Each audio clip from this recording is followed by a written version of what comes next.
Allora, buonasera a tutti, eccoci qua, siamo in live. Buonasera a tutti da Pasquale De Santis, come al solito, e da tutto lo staff di Over the Night. Questa sera ho con me nuovamente Simone Colzani. Buonasera Simone. Buonasera Pasquale, un saluto a tutti i nostri ascoltatori in linea. Certo, ricordiamo che noi abbiamo fatto una primissima puntata insieme su Edoardo Agnelli, la trovate in live, andatela a vedere. E poi con questa sera, noi venerdì scorso abbiamo fatto la prima parte dell'omicidio di Chiara Poggi. Abbiamo lasciato appese tante cose ed eccoci qua per continuare la narrazione. Ricordo a tutti che questa sarà la terza puntata che io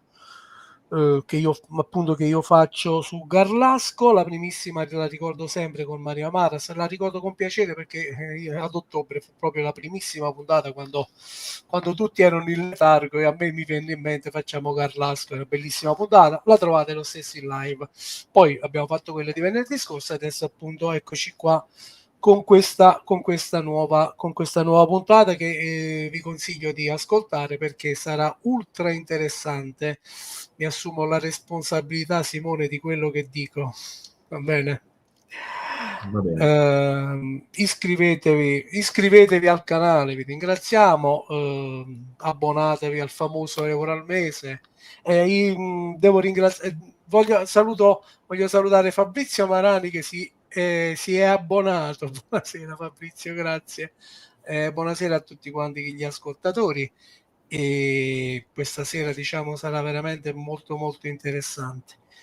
Un'altra cosa, volevo ringraziare Deggiada72 che qualche giorno fa ci ha omaggiato di 5 euro di sticker, abbiamo apprezzato molto. Ricordiamo che tutti questi soldini insomma andranno sempre per la qualità e per la programmazione, non è che non abbiamo bisogno di euro insomma in più di quelli che guadagniamo. Fatemi salutare sempre Alan che condivide la locandina sul gruppo Cold Case e casi misteriosi italiani e dal resto del mondo. Dunque, questa sera cominceremo a parlare, Simone, dei 7 indizi che li abbiamo rimasti appesi e poi andremo sulla scena del crimine. Prima di fare tutte queste operazioni, Simone, è passata una settimana, fammi il punto della situazione, tu volevi puntualizzare, avevi un'errata corrige, non mi ricordo, quindi prego, la Allora, linea a te. ci sono stati diversi punti molto interessanti che i nostri ascoltatori hanno rilevato nell'ultima puntata. C'è da dire anche che noi siamo arrivati a 2 ore e mezza e avevamo il fiatone perché la vicenda è sì molto ristretta a livello cronologico perché si tratta del delitto di una persona avvenuto in un solo giorno, ma gli addentellati e le conseguenze sono state, come dimostra anche il caso Sempio, veramente molto lunghe e ingarbugliate.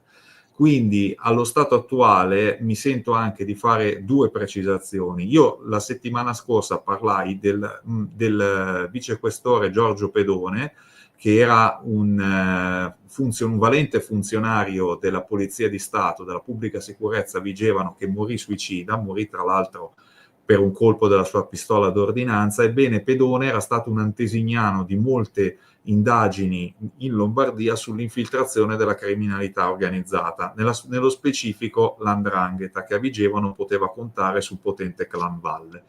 E Pedone è ricordato ancora oggi proprio per queste sue indagini molto all'avanguardia. In subordine, parlando anche degli sviluppi, la volta scorsa mi ero dimenticato di riferire il posto di lavoro di Chiara Poggi. Chiara Poggi lavorava presso la Computer Sharing di Milano e prima ancora presso l'ASM, che era una municipalizzata lombarda, posto di lavoro da cui si era allontanata per essere assunta poi dalla Computer Sharing.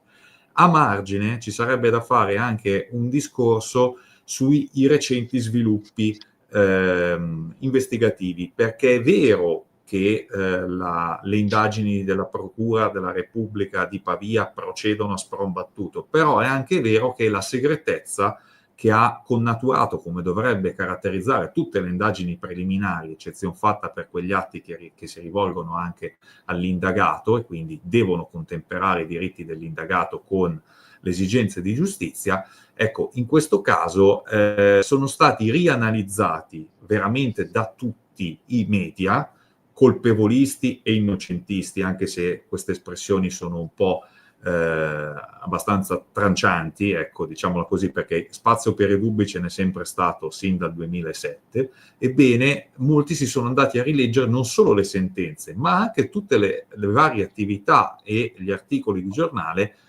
che dal 2007 ad oggi, e quindi si è dato spazio soprattutto anche alle intercettazioni di Andrea Sempio, ma non solo, anche alle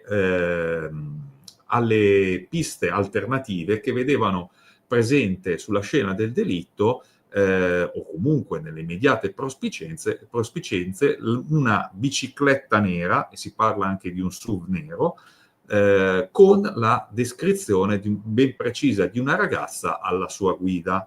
Teniamo presente che la famosa bicicletta nera fu vista da ben 4 persone, fu vista, ricordo, dalla signora Franca Bermani, che ne diede una macro descrizione precisissima, ricollegando quel tipo particolare di bici a una della sua gioventù, successivamente dalla signora Manuela Travain, che era un'altra vicina di Via Pascoli Simone, poi ci andremo nello specifico con questi personaggi. Sì, ok, e più 2 testimoni, quelli famosi, il De Montis Muschitta, che ritrattò e la cui testimonianza è ritornata prepotentemente in auge, e poi quella che in realtà ebbe poca rispondenza, quella del compianto maestro di musica Franchioli. Bene, detto questo, possiamo ripartire. Grazie Simone. Allora, purtroppo, siccome c'è tantissima carne al fuoco, non prenderò questa sera rispetto all'altro venerdì le domande degli ascoltatori. Diciamo che poniamoci un limite, facciamo 2 ore, dica Simone, e poi vediamo dove arriviamo, va bene? Ok. 2 ore andranno via come bere un bicchiere d'acqua. Nel frattempo fammi salutare un attimo Elena Lobue,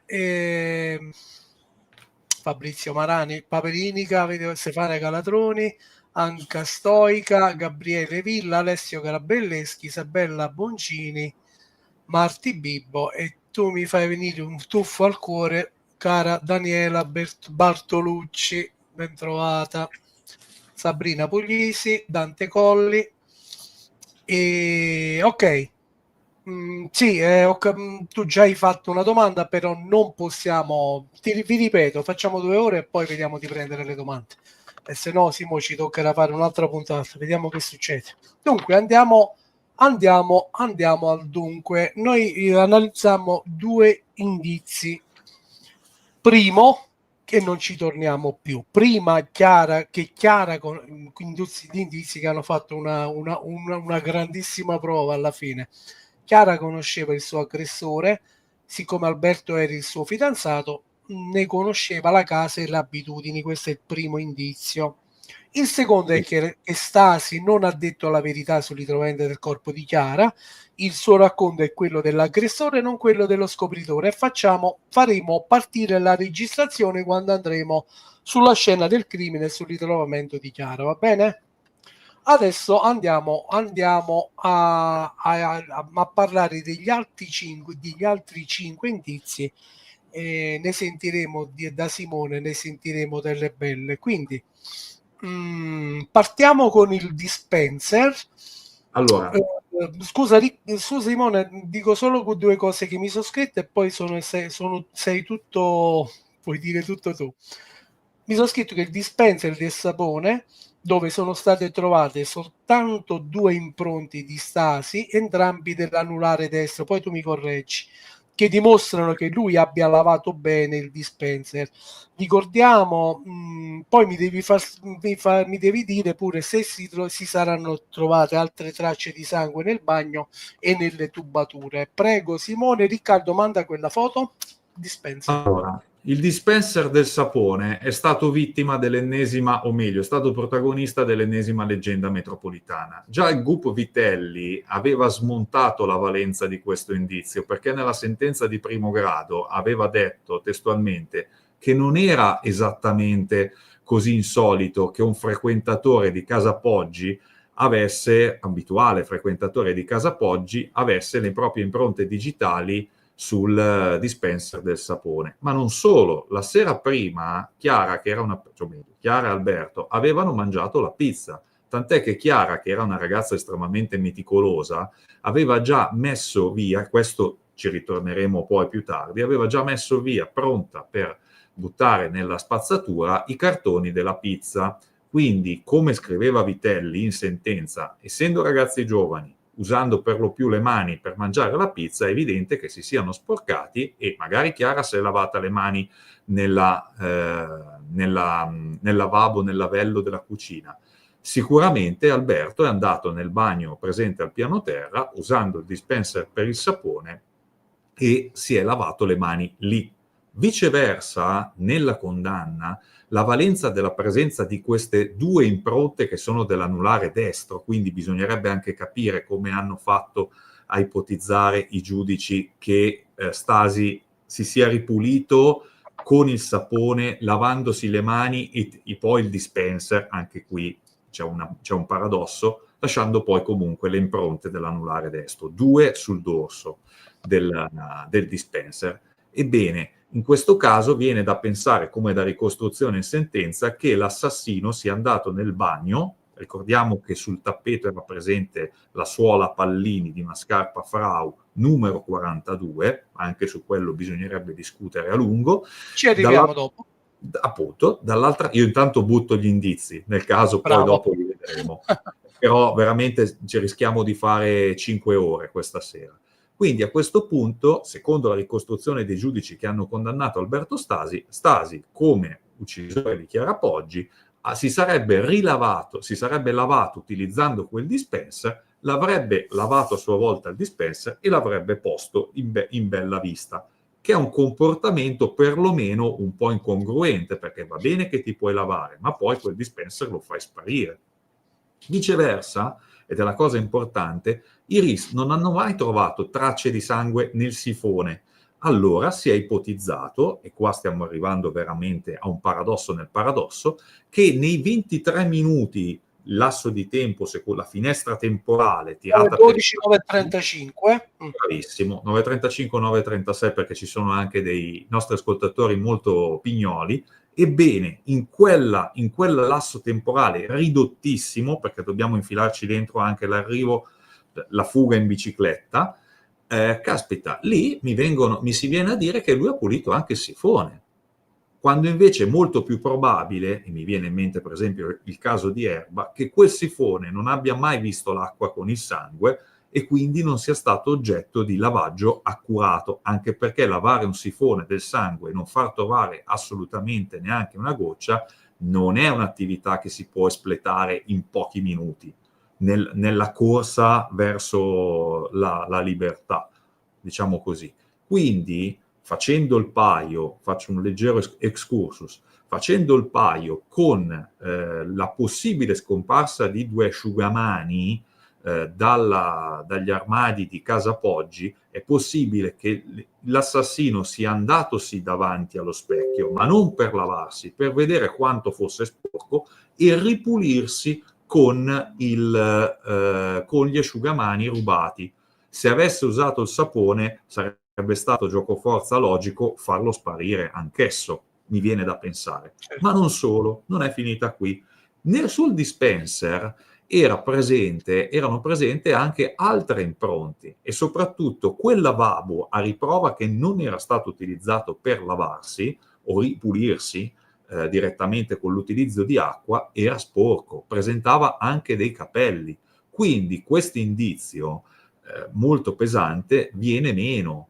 Quindi la logica da questo punto di vista dovrebbe teoricamente vincere su questo indizio, o meglio, ricollocarlo nel giusto contesto. E invece, come mezzo indizio, prendendo una lettura, secondo me, molto forzata della prima sentenza di Cassazione, che imponeva una rilettura corale degli indizi, ed è stata, secondo me, una sentenza di 100 pagine, ma sarebbe da leggere per vedere come si è arrivati, perché il prodromo l'antesignano, appunto, l'antecedente della sentenza di condanna nell'appello bis, quindi questo mezzo indizio, che non sarebbe neanche un mezzo indizio, viene utilizzato come chiodo sulla barra della colpevolezza di Stasi.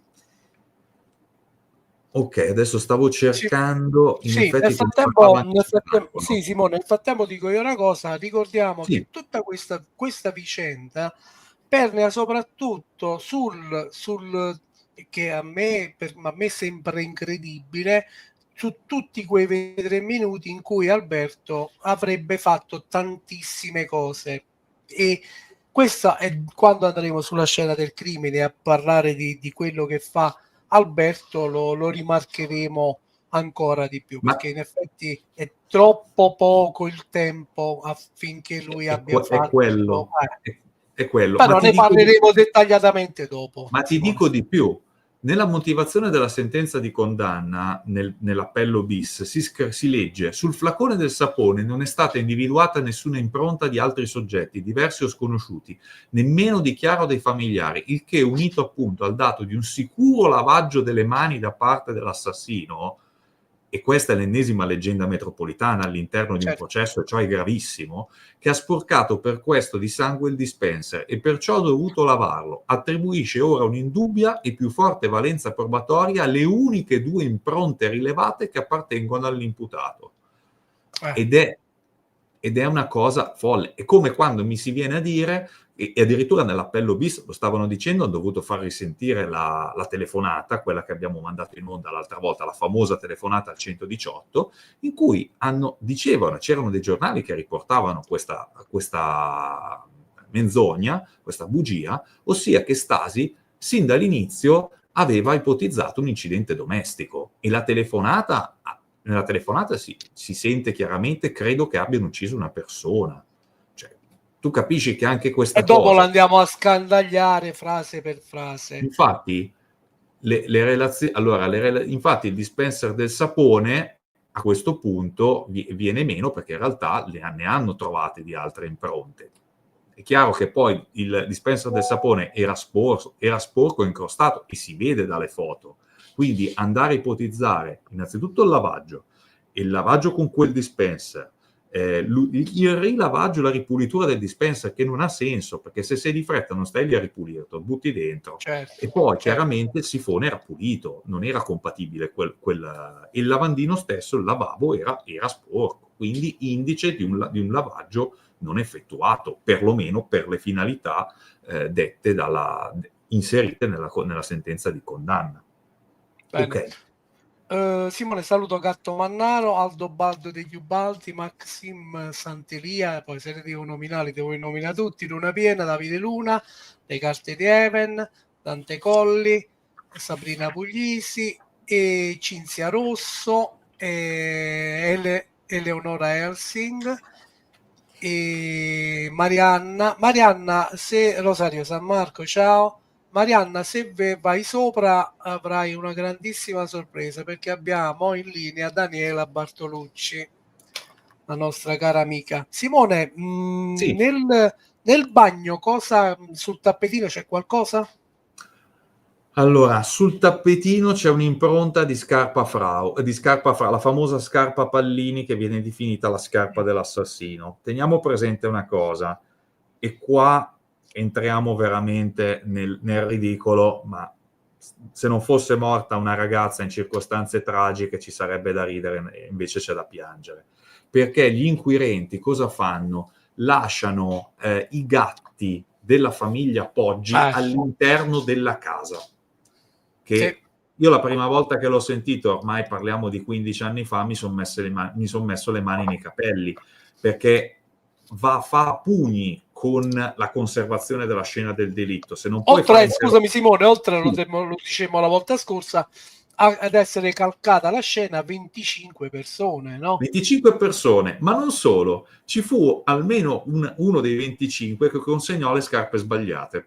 Quindi anche qui mi sembra veramente un pressapochismo indegno di un paese civile. Ma non solo, andiamo avanti, o meglio, torniamo indietro. Sul tappetino i gatti lasciarono anche un ricordo.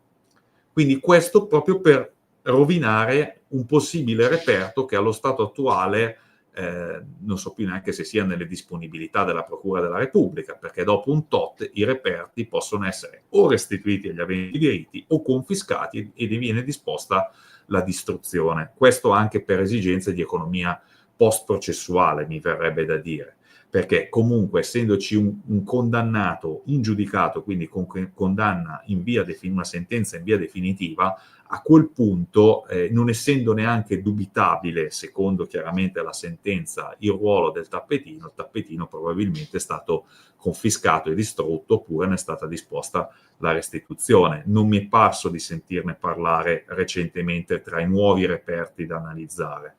Questo è quanto. Però è estremamente Simone, importante perché è significativo della conservazione dei reperti che sono stati appunto analizzati oppure conservati comunque male. bene, Simone, senti, prima di uscire dal bagno, volevo chiederti, è vero che sul lavandino c'erano dei capelli di Sì, Chiara? E se sono, sì, e se sì, che ci fanno visto che il lavandino era stato lavato per bene? allora, questo è una famosa incognita, perché ci sono i capelli, sono stati fotografati, sono lunghi e scuri, ma non sono stati repertati.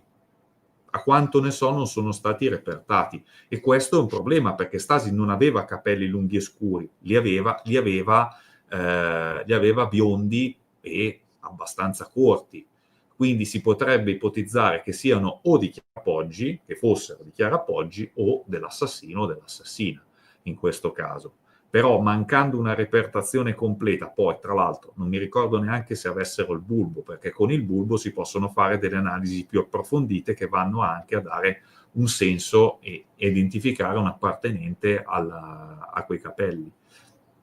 Quindi da questo punto di vista possiamo dire che quel lavabo non fu utilizzato quella mattina, perlomeno non come è stato configurato all'interno della sentenza. E non è complottismo, è mera logica, perché se sono presenti dei capelli, se il sifone è pulito, se il dispenser è comunque compatibile, del sapone è compatibile con la situazione del giorno prima, quindi con Stasi che va e si lava al volo le mani, sì, poi magari potrà anche aver dato una ripulita, perché è chiaro che se lasci su dei residui di cibo sul dispenser non è esattamente una bella cosa, ma non si tratta di una ripulitura del dispenser come è stata fatta figurare, perché alternativamente Alberto Stasi viene considerato un dottor Moriarty, un genio del crimine, oppure un perfetto idiota, perché fa degli errori sesquipedali, che secondo me è un po' tirarlo per la giacchetta dove è più conveniente. È vero che gli assassini compiono degli errori,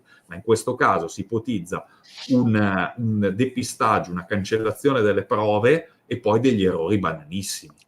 E secondo me è lì che si capisce che Alberto Stasi in realtà in questo delitto non ci entra esattamente dentro tantissimo. Certo.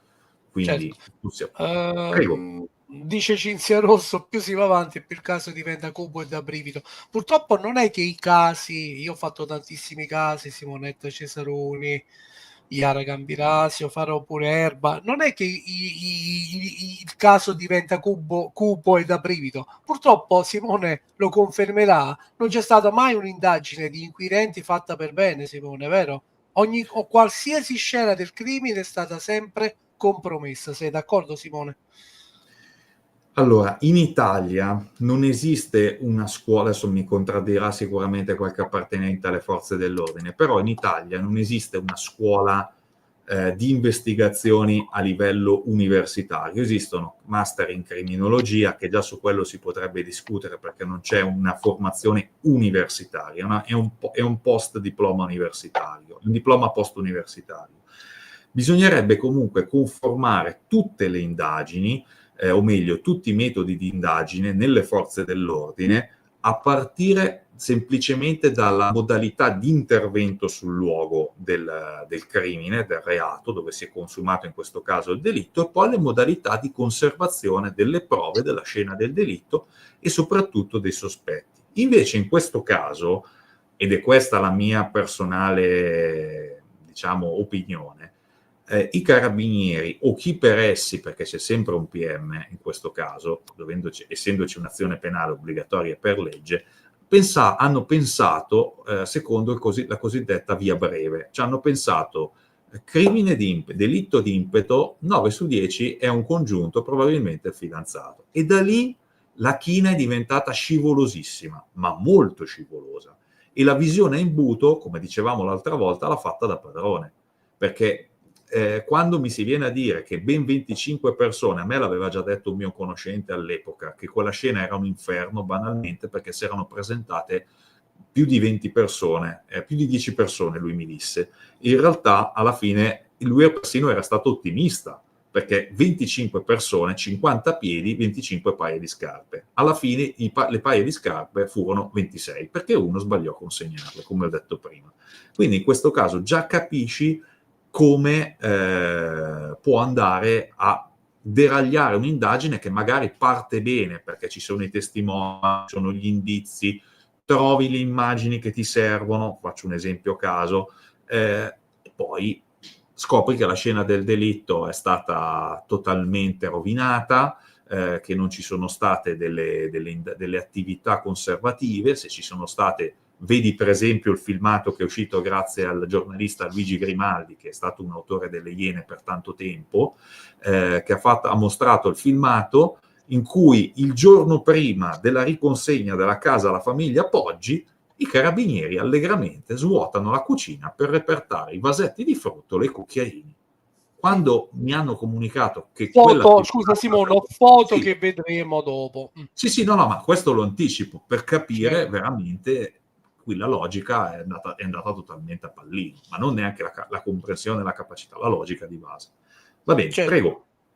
Io no, guardando la chat vedo tutte le i nostri ascoltatori veramente molto, molto addentro alla vicenda, perché dicono, nei loro commenti parlano di cose giuste, quindi conoscono bene il caso. Io credo, Simone, poi andiamo al quarto indizio, sì. Io credo che se, lo dico anche agli ascoltatori, io credo che se dopo 18 anni si decide di riaprire le indagini, io penso, al di là di esempio le ragazze e quant'altro, io penso che ci siano grosse cose sotto che tu lo sai che la procura di Pavia è abbottonatissimo. Io credo che ci siano delle cose veramente clamorose che credo che nei prossimi giorni, tempo un mese, usciranno.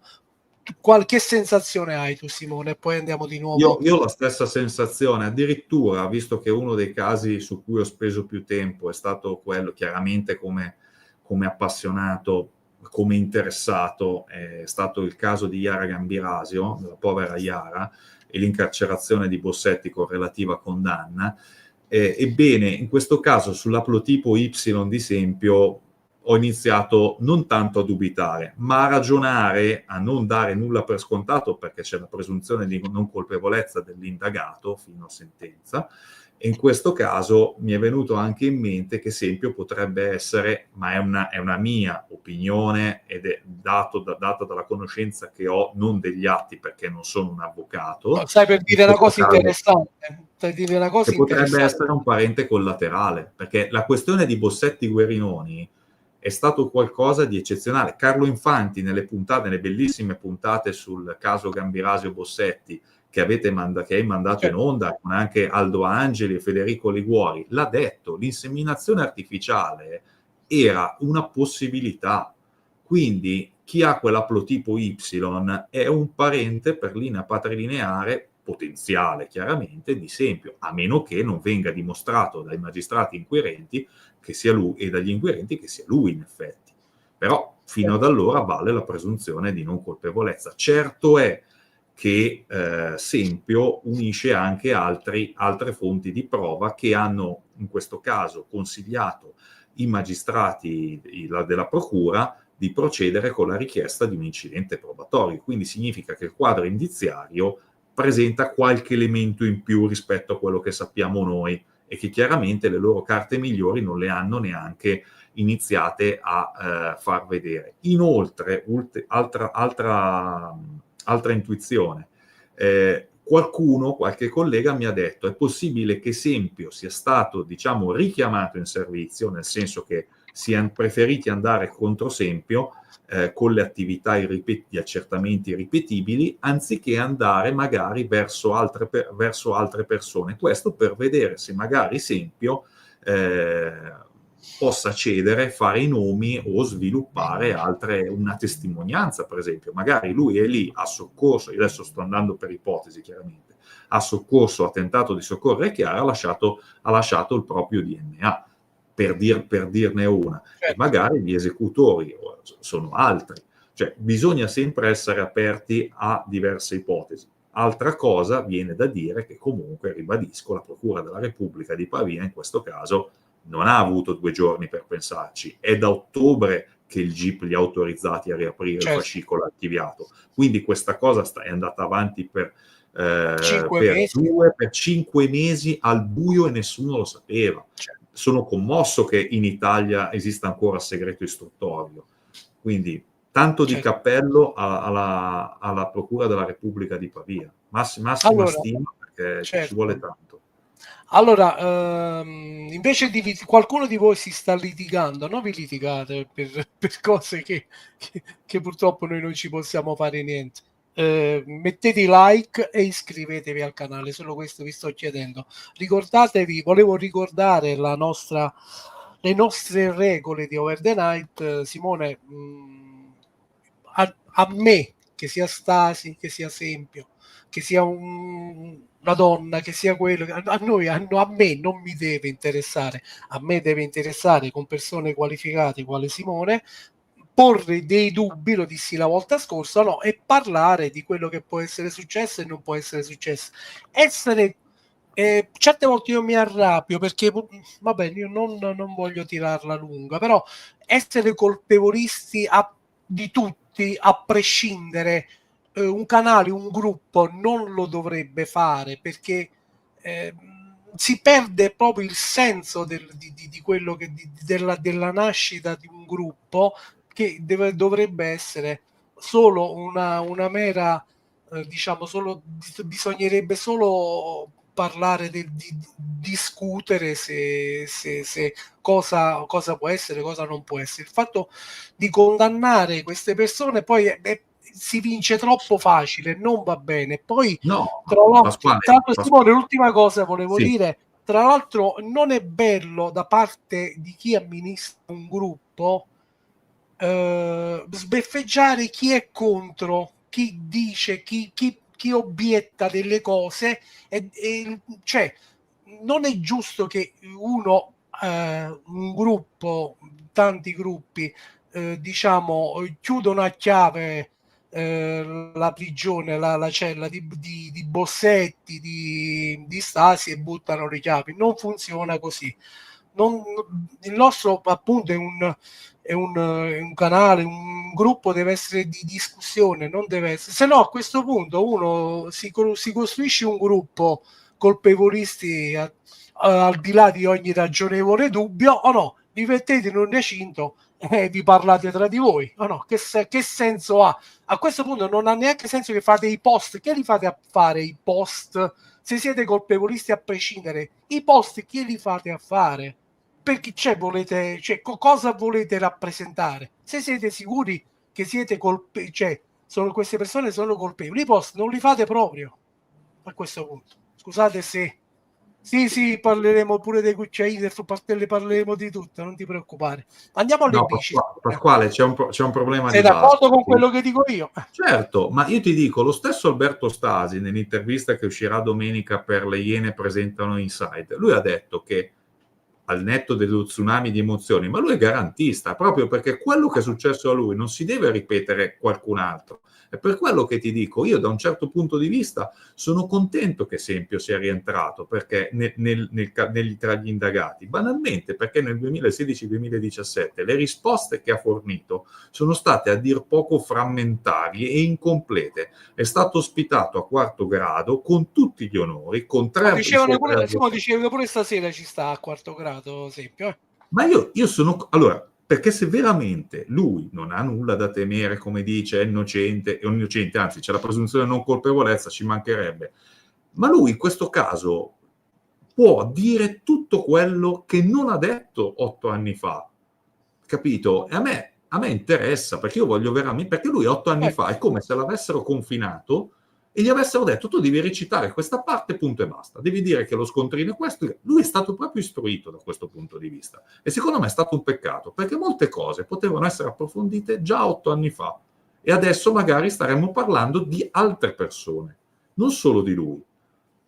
Ah, tra l'altro mi viene da dire che l'altra volta mi scuso perché ho detto che Giuseppe Sempio, il papà di Andrea, era mancato. In realtà è stato l'ennesimo errore dei giornalisti, lui in realtà è vivo e vegeto e ha fatto anche i debiti scongiuri quando gli hanno fatto notare che era vivo, effettivamente. Quindi almeno da questo punto di vista è una buona notizia. Però ribadisco, io sono contento se lui dà dalle spiegazioni, si sottopone. Per esempio, io da avvocato, l'ultimissima cosa, quelli che mi hanno detto, ma Sempio avrebbe dovuto dare il suo consenso alla DNA quando l'hanno chiamato in via Bonaria. E io ribadisco, esattamente come per Stasi, se io fossi stato Sempio avrei detto, mi sarei portato il mio avvocato, avrei detto no, adesso mi fate una richiesta ufficiale, accertamento tecnico ripetibile, me lo deve autorizzare il GIP e io vengo col mio avvocato, così almeno vediamo le carte. Capito? Io da questo punto di vista lo giustifico, perché se succedesse a me una cosa del genere, anch'io mi porterei un legale di fiducia e chiederei un provvedimento, non un invito a comparire. Ecco. Spero di essermi spiegato, perché il garantismo deve valere per tutti, non può essere quasi alterno. Io credo che al momento, qualsiasi canale, qualsiasi gruppo, l'unica domanda che si deve fare è una sola. Perché c'è il DNA di Sempio e non c'è quello di Stasi? Questa è la domanda clou di tutta la vicenda. Quindi, genetisti, scienziati, professori, datemi una risposta su questo che vi ho detto. Ce ne faremo una ragione, allora forse potremo capire meglio la vicenda. Andiamo alle bici. Simone, le bici. Quante bici aveva Albertino, il nostro Albertino? Alberto Stasi ne aveva tante, ma che usava specificamente, ce n'era solo una, che era la Umberto Dei, una bici molto costosa per i tempi, per gli appassionati, ma era di colore bordeaux e non aveva tutte quelle caratteristiche che vengono indicate dalla testimone Franca Bermani. Quindi non aveva le molle, non aveva il portapacchi, non aveva il Simone, posso dire, ti alleggerisco, posso dire io che dice la Bermani? Prego. Allora, Franca Bermani alle 9:10 era in via Pascoli, vede appoggiata al cancello di Villa Poggi una bici nera da donna vintage, marca Frejus, molle cromate sotto al sellino, un portapacchi e un copriruote dietro. Alle 11 non c'è più, un'altra testimone la vede alle 9:30. Domanda, Simone, con tutte queste intuizioni della Bermani, perché lei dice di averne avuta una da ragazza, come mai gli inquirenti non prendono la Bermani, vanno, se la mettono in macchina e girano tutta a Carlasco per vedere sta bicicletta cosa allora, sto parlando dell'ABCE degli inquirenti, sì. Allora, tra l'altro c'è da fare una specifica. La Travain, la Manuela Travain, che è una vicina di casa e abita quasi in fondo alla via Pascoli, quando passa con la sua macchina, oltre a vedere tutta una serie di particolari, vede la bicicletta, ma ne dà una descrizione diversa rispetto a quella della Bermani, non esattamente uguale. Però, perché? Perché nel breve lasso di tempo in cui passa, lei vede il portone spalancato, vede la finestra del piano terra ancora chiusa, e siamo sicuri che l'abbia aperta Chiara Poggi perché le impronte all'interno delle persiane sono le sue, e passa via a questa. E quindi la descrizione che dà chiaramente della bicicletta non è così precisa come quella della Bermani, che invece era ferma e la stava guardando. Ora, perché la Bermani non è stata portata a spasso dai carabinieri per cercarla? Perché la Bermani è stata sentita a SIT. Questa è la bicicletta della mamma di Stasi, che lui non aveva menzionato originariamente perché chiaramente si riferiva alle sue biciclette. E qui ci arriviamo perché è il prossimo indizio. Questa invece è la Umberto Dei, che è color bordeaux, qua non si vede benissimo, ma è di color bordeaux, e come vedi ha la canna alta e quindi è una bicicletta da uomo. Ma non è quella che vede la Bermani, no? Diverso. Non è quella che vede non è quella che vede la Bermani. No. Però, aspetta, finisco. Perché non è stata portata a spasso dei carabinieri a bordo di una macchina? Perché la Bermani è stata sentita a SIT dal vice di Marchetto, e qua arriviamo poi a tutta una serie di discorsi. Dopo arriveremo pure a Marchetto. Ok, quindi a questo punto non vanno a recuperare, prendono con quella macro, con quella descrizione, col verbale, questo penso che sia successo a Marchetto, va a vedere se al magazzino, alla nuova Invernizzi in via Tramia, a Garlasco o a casa di Stasi ci fossero una bicicletta simile, ma non c'era, perché la Bermani ne dà una descrizione precisissima e parla di molle sotto il sellino che la bici della mamma di Stasi non aveva. Tra l'altro, le uniche tracce di DNA della bicicletta, sulla bicicletta, sui pedali della bicicletta, sarebbero quelle ritrovate in quantità microscopiche e tra l'altro non attribuibili specificamente a nessuna parte, ma semplicemente a sensazione, o meglio, all'interno di un mazzo di possibilità abbastanza ampio, sono state ritrovate sui pedali della Umberto Dei. Quindi la Procura della Repubblica nella ricostruzione si è trovata nella posizione molto strana di dover giustificare che Stasi si sarebbe recato con la bicicletta della mamma, nonostante tutte le altre volte sarebbe andato a casa Poggi con la propria bicicletta, o come nel 90% dei casi, se non andava in bici, andava con la Golf, con la sua macchina. Quindi giustificare che lui si è recato, caso unico, più unico che raro, si è recato con la bici della mamma e poi, una volta a casa, visti sporchi i pedali, abbia ripulito la bici e, non soddisfatto, sporca la bici, non solo i pedali, abbia cambiato i pedali con quelli della Umberto Dei. Perché il capitolo bici e il capitolo pedali sono profondamente congiunti l'uno all'altro, capito? Sono siamesi, sono attaccati, non li puoi schiodare. Perché diversamente bisognerebbe ipotizzare che Stasi sia andato con la propria bici. Ma prima, le Simone, testimoni hanno visto sì, la bici da donna. Visto che parliamo dei pedali, ce ne abbiamo i pedali, Riccardo, ti chiedo, dopo riandiamo di nuovo alle bici, ti chiedo, i pedali è vero che sono stati cambiati? In sentenza è stato scritto, però... E La questo perizia di Rolfi che dice? No, la perizia della pubblica accusa della Procura Generale in appello bis, che sì, è veramente un macigno, redatta dallo studio Bardazza di Nolfi, quindi non dagli ultimi. Questi sono i pedali ritrovati sulla Deluxe. Un inciso, Simone, fatti un inciso. Ricordiamo che i pedali, la bici furono diciamo interessati, attenzionati 7 anni dopo, giusto Simone? Sì. Okay. La bici, la Deluxe fu ritrovata 7 anni dopo. Il problema, infatti la sentenza d'appello, perché tra l'altro la dottoressa Barbaini, che era la procuratrice generale a Milano, quindi la rappresentante dell'accusa, voleva far sfilare, infatti prima abbiamo visto l'attendente, il personale della Corte d'Appello di Milano, che stava portando la bici da donna dentro, voleva farla sfilare per dimostrare ai giudici popolari e togati che quella bici fosse stata nelle mani, nella disponibilità di Alberto Stasi, proprio fisicamente, ed era una mossa d'effetto che però la difesa di Stasi riuscì a evitare, perché nel momento stesso in cui stavano per portare la bici avrebbero voluto far testimoniare un esperto, e nel Garbuglio di Garlasco c'è la testimonianza dell'avvocato Bocellari che si va a opporre, perché è un accertamento tecnico irripetibile in giudizio, e quindi è vero che la formazione della prova deve avvenire in giudizio, ma deve avvenire nel rispetto del contraddittorio delle parti, Certo, se no diversamente io produco tutto quello che voglio in giudizio, fa prova, ma non ho la controparte che mi viene a rispondere, a dibattere, a formare la prova piena.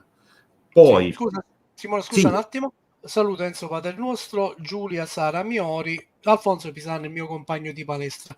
Che diciamo ai nostri ascoltatori, ai migliaia di ascoltatori che vedranno la puntata e quelli che sono collegati? I pedali sono stati cambiati o no? Che gli dobbiamo dire?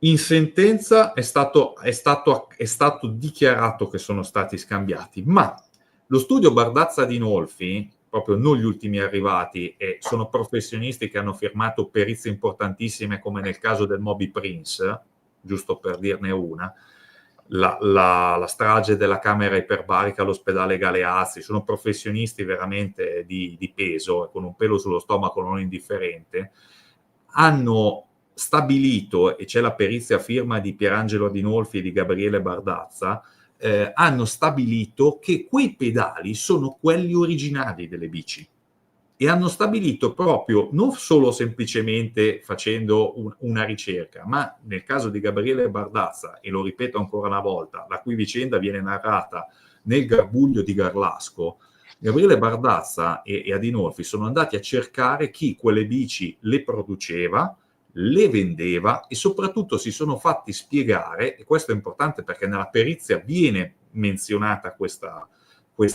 importante particolare, come vengono montati quei pedali.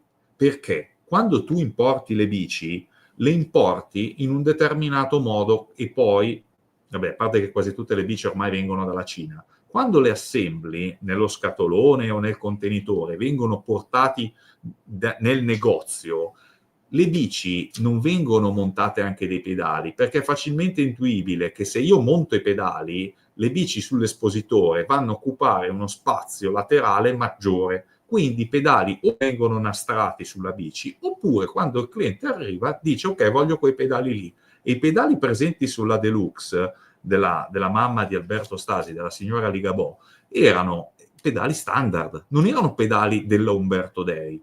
Cioè anche questa è stata una leggenda metropolitana che è stata portata avanti. Il problema è stato che quando Bardazza di Nolfi ha presentato la perizia alla dottoressa Barbaini, è venuto fuori un pieno, tant'è che poi la Barbaini in udienza ha dovuto ammettere che quei pedali con tutta evidenza non erano stati scambiati, e questo è stato un cavallo di battaglia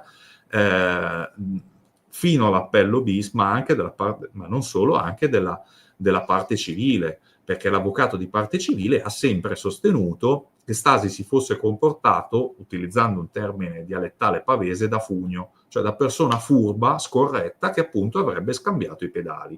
Ma è arrivata una perizia di due professionisti del settore che ha sostanzialmente stabilito che quei pedali non sono stati scambiati. Quindi viene a cadere il supporto alla teoria di Stasi che si reca con la bicicletta della mamma, quindi con la bicicletta da donna. Simone, il materiale copioso di DNA di Chiara Poggi sugli stessi pedali c'è, non c'è, cos'è, cosa non è? Era un materiale, ecco, qui si è generato lo stesso fenomeno pari a quello, mi verrebbe da dire, un Cioè, po', Simone, sì. praticamente è sangue o non è sangue? Possiamo No, saperlo? non è No. stato, potevano essere cellule epiteliali, poteva essere materia cerebrale, ma si trattava di materiale così piccolo e così limitato che quando compi un omicidio come quello di Chiara Poggi, dovresti, non dico essere ricoperto di sangue, ma sostanzialmente averne parecchio. Cioè, poi soprattutto se è stato, ecco, ancora qui, Stasi viene alternativamente dipinto come un genio del crimine o come un perfetto idiota. Qua va a pulire tutto, i pedali, e poi lascia 3 millimetri. Cioè, anche qui, poi i pedali, anche... Però Simone, sì. però devo dire una cosa, che ci Sì. fanno DNA di qualsiasi tipo, quale sia, che ci fanno sui pedali? C'è una ragione, perché qualche mese prima, ed è stato confermato dalla signora, dalla mamma di Chiara, la signora Rita Preda, Chiara, unitamente al fidanzato, erano andati in bici e Chiara era stata sulla canna della bici ed erano andati a una cerimonia al santuario della Bozzola, che localmente viene chiamato Le Bozzole. Simone, dove si dice che facevano riti satanici. Sì, vabbè, ma guarda, Ne parlavamo la volta scorsa. Passiamo a presto. Dappertutto, tra esorcismi e riti satanici Passiamo a l'Italia presto. è piena. Però il problema qual è stato? È stato sostanzialmente che Chiara si è graffiata con un pedale, proprio perché andare in bici in due, come tu ben saprai, come anch'io so, non è esattamente molto, molto facile, basta perdere l'equilibrio, e Chiara si era procurata un'escoriazione.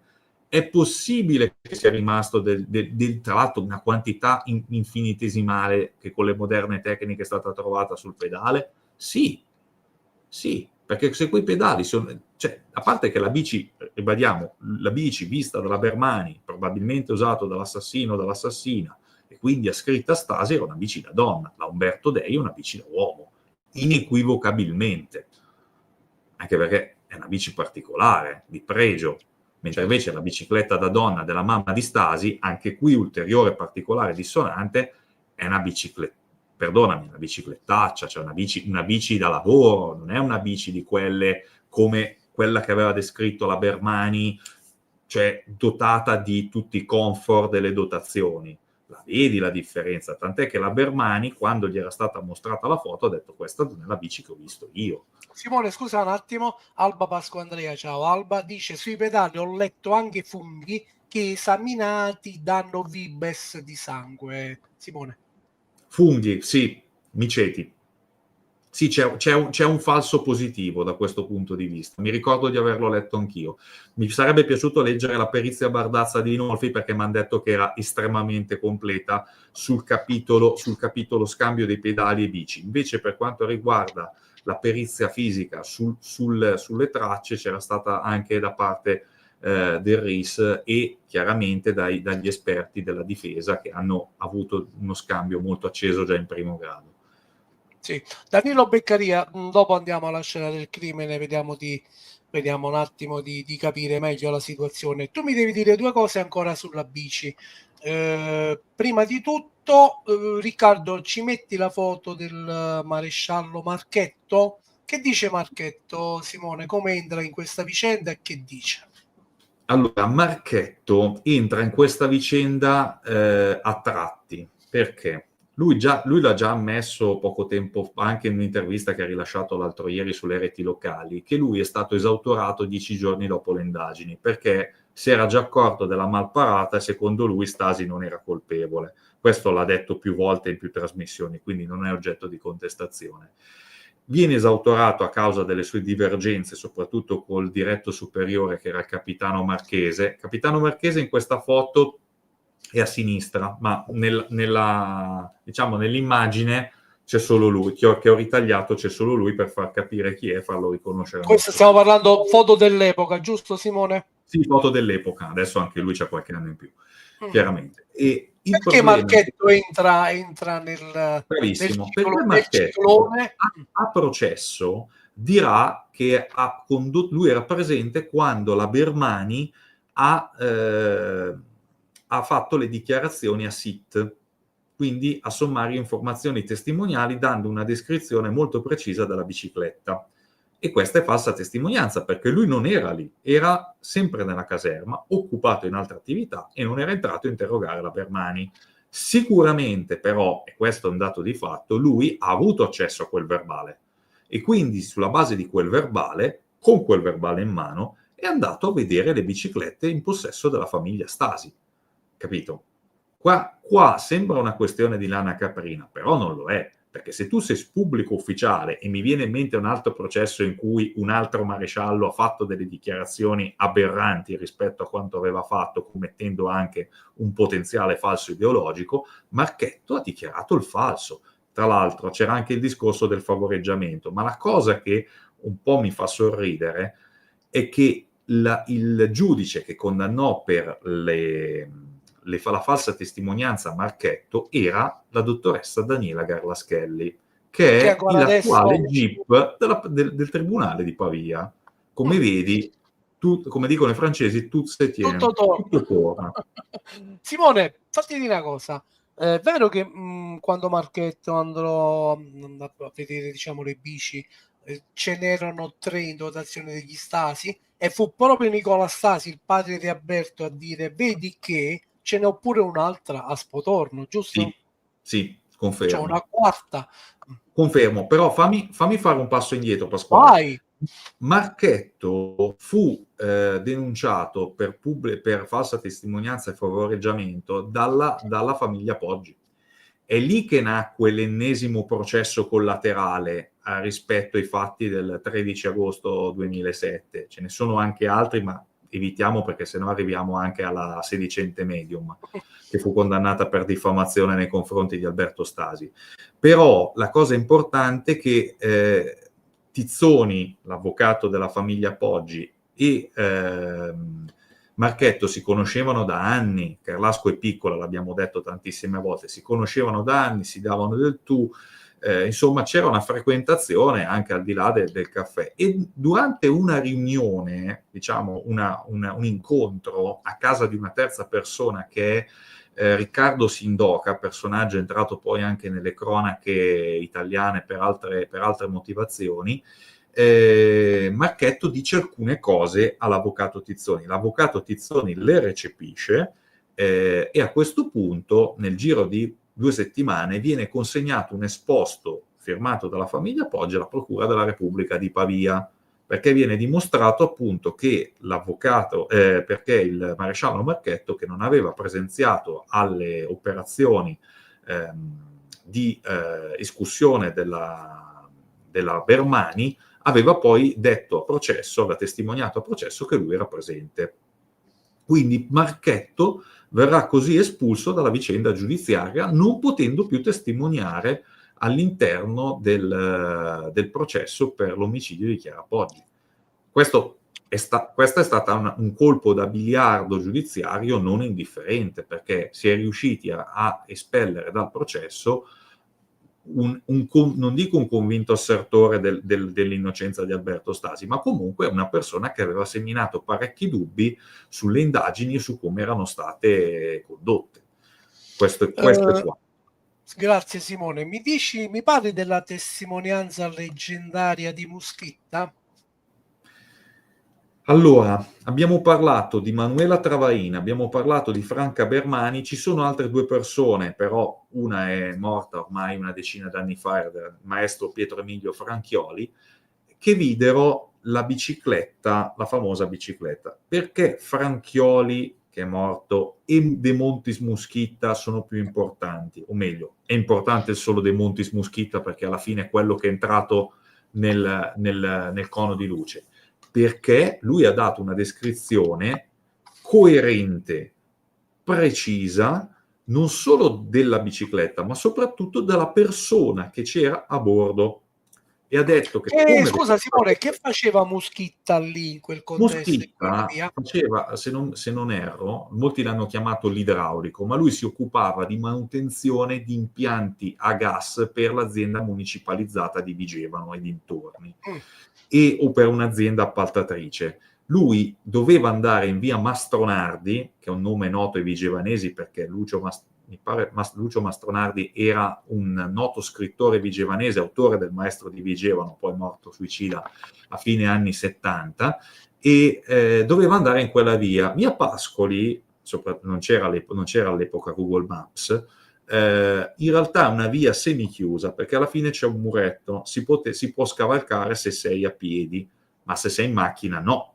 E quindi a questo punto lui fa retromarcia, ma nel mentre, quando esce fuori, si rimette per la via, vede questa ragazza, lui la descrive molto bene, descrive come è vestita, la descrive a bordo della bici, la descrive che sta reggendo una sorta di attizzatoio, chiamiamolo attrezzo da camino, con la mano destra, e quindi ondeggia con la bici per mantenere l'equilibrio. Alla fine lui dà come indicazione quello nome di una persona nota all'epoca, perché era stata sovraesposta a causa delle numerose trasmissioni televisive.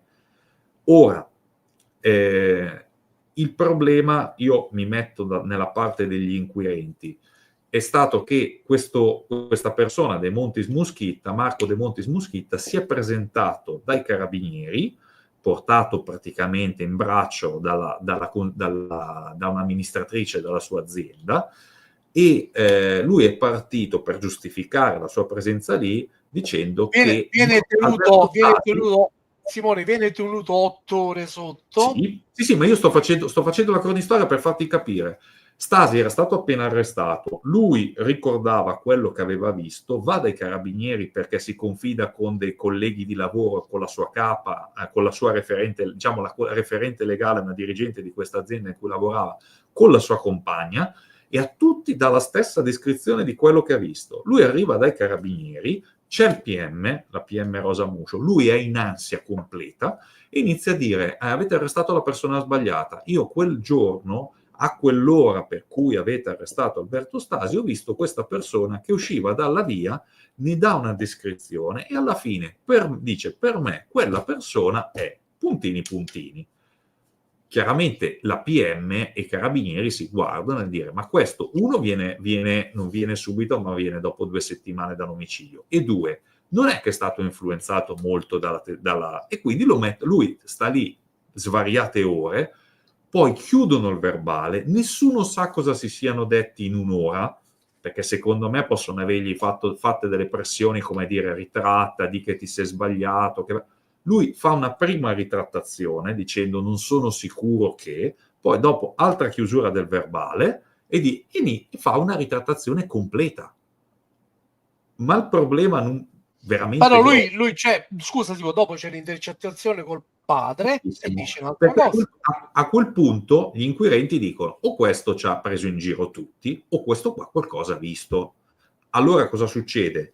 Vengono disposte le intercettazioni, lo intercettano con varie persone ma soprattutto col padre, e entra nella leggenda la telefonata in cui il padre chiosa dicendo guarda che l'hanno fatto per il tuo bene, che se io fossi stato il carabiniere all'ascolto mi sarebbero venuti i capelli ritti in testa, perché significa che il padre sa qualcosa che gli inquirenti non sanno. Quindi a questo punto la testimonianza può essere, o meglio la ritrattazione può essere stata estorta, coartata, forzata, ed è evidente che è per quello che adesso i magistrati della Procura della Repubblica di Pavia vorranno sicuramente ascoltarlo, per capire cosa è successo nel 2007.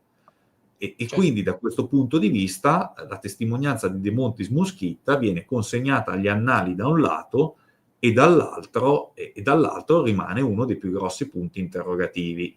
Tuttavia noi abbiamo 2 sentenze che ne parlano dalla testimonianza del De Montis Muschitta.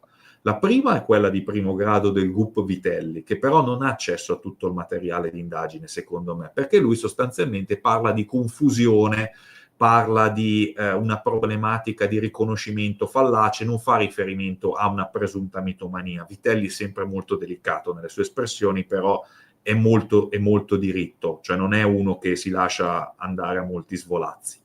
In seconda battuta c'è una sentenza invece più recente, mi pare del 2014, in cui, visto che Muschitta è stato rinviato a giudizio per calunnia, e questo è un reato procedibile d'ufficio, tanti mi hanno detto mancava la querela da parte della persona, il cui nome lo trovate serenamente su tutte le cronache. Ebbene, la querela in caso di calunnia, perché è una diffamazione aggravata, un intralcio alla giustizia, non è condizione di procedibilità, ossia la Procura della Repubblica può direttamente andare autonomamente, e così è stato. Peccato che il giudice che ha assolto Muschitta abbia detto: Muschitta ha visto qualcosa. A causa delle precarie condizioni riguardanti l'interrogatorio è andato nel pallone, ma lui sostanzialmente ha visto qualcosa. Poi evidentemente, interrogato su chi potrebbe essere stata la persona vista, ha dato l'indicazione della nota Sì, sorella. Simone, a che ora è stata vista la ragazza in bici? Lui parlava di un orario compatibile tra le 9:30 e le 10. Mm. Perché Ma tu anche lì la cosa, non si è sì, mai capito, perché addirittura il gruppo Vitelli nella sentenza di primo grado, lui invece sposta l'orario addirittura oltre le 11 e fa riferimento ad altre persone. Qui c'è stato un valzer degli orari che è sì. l'ennesima Beh, riprova della perché, confusione che ha. sì, Simone, perché lo dissi la volta scorsa, ricordiamo che per un sacco di anni si è creduto che la forbice nella quale è avvenuto l'assassinio era tra le 11 e mezzogiorno. Vedo Sì, la chat infocatissima, fruttoli cucciaini, non vi preoccupate, ci sì, no, arriviamo. arriviamo La anche a cosa, quello. Simone, però la cosa clamorosa che dice Muschitta, tu non l'hai detta e la dico io, lui dice che questa donna indossava delle scarpe famose di una marca costosa con Con una una stella. stella, con una stella. Domanda, siccome voglio ricordare Cenerentola con la sua scarpetta, perché non hanno girato per tutto il regno di Carlasco alla ricerca di qualcuno che avesse delle scarpe con la stella? Tutte le ragazze, È una bella domanda, è una bellissima domanda, perché però se avessero utilizzato lo stesso metro che hanno utilizzato nei confronti di Stasi e delle sue presunte scarpe Frau numero 42, perché pochi sanno che lui aveva scarpe del 42 e del 43, perché tutte le persone che hanno un numero, per esempio il numero Adidas, facciamo un esempio, il 44 2/3, quello che porto io, in realtà su altre scarpe, sulle Frau, è il 44. Quindi anche lì pensare che scusa, una persona possa mettere un numero per tutte le scarpe è irrealistico. Stavo Francesca, leggendo scusa un la questione di Muschitta, perché è molto sì, importante. Francesca Falsi, ti piace Cenerentola?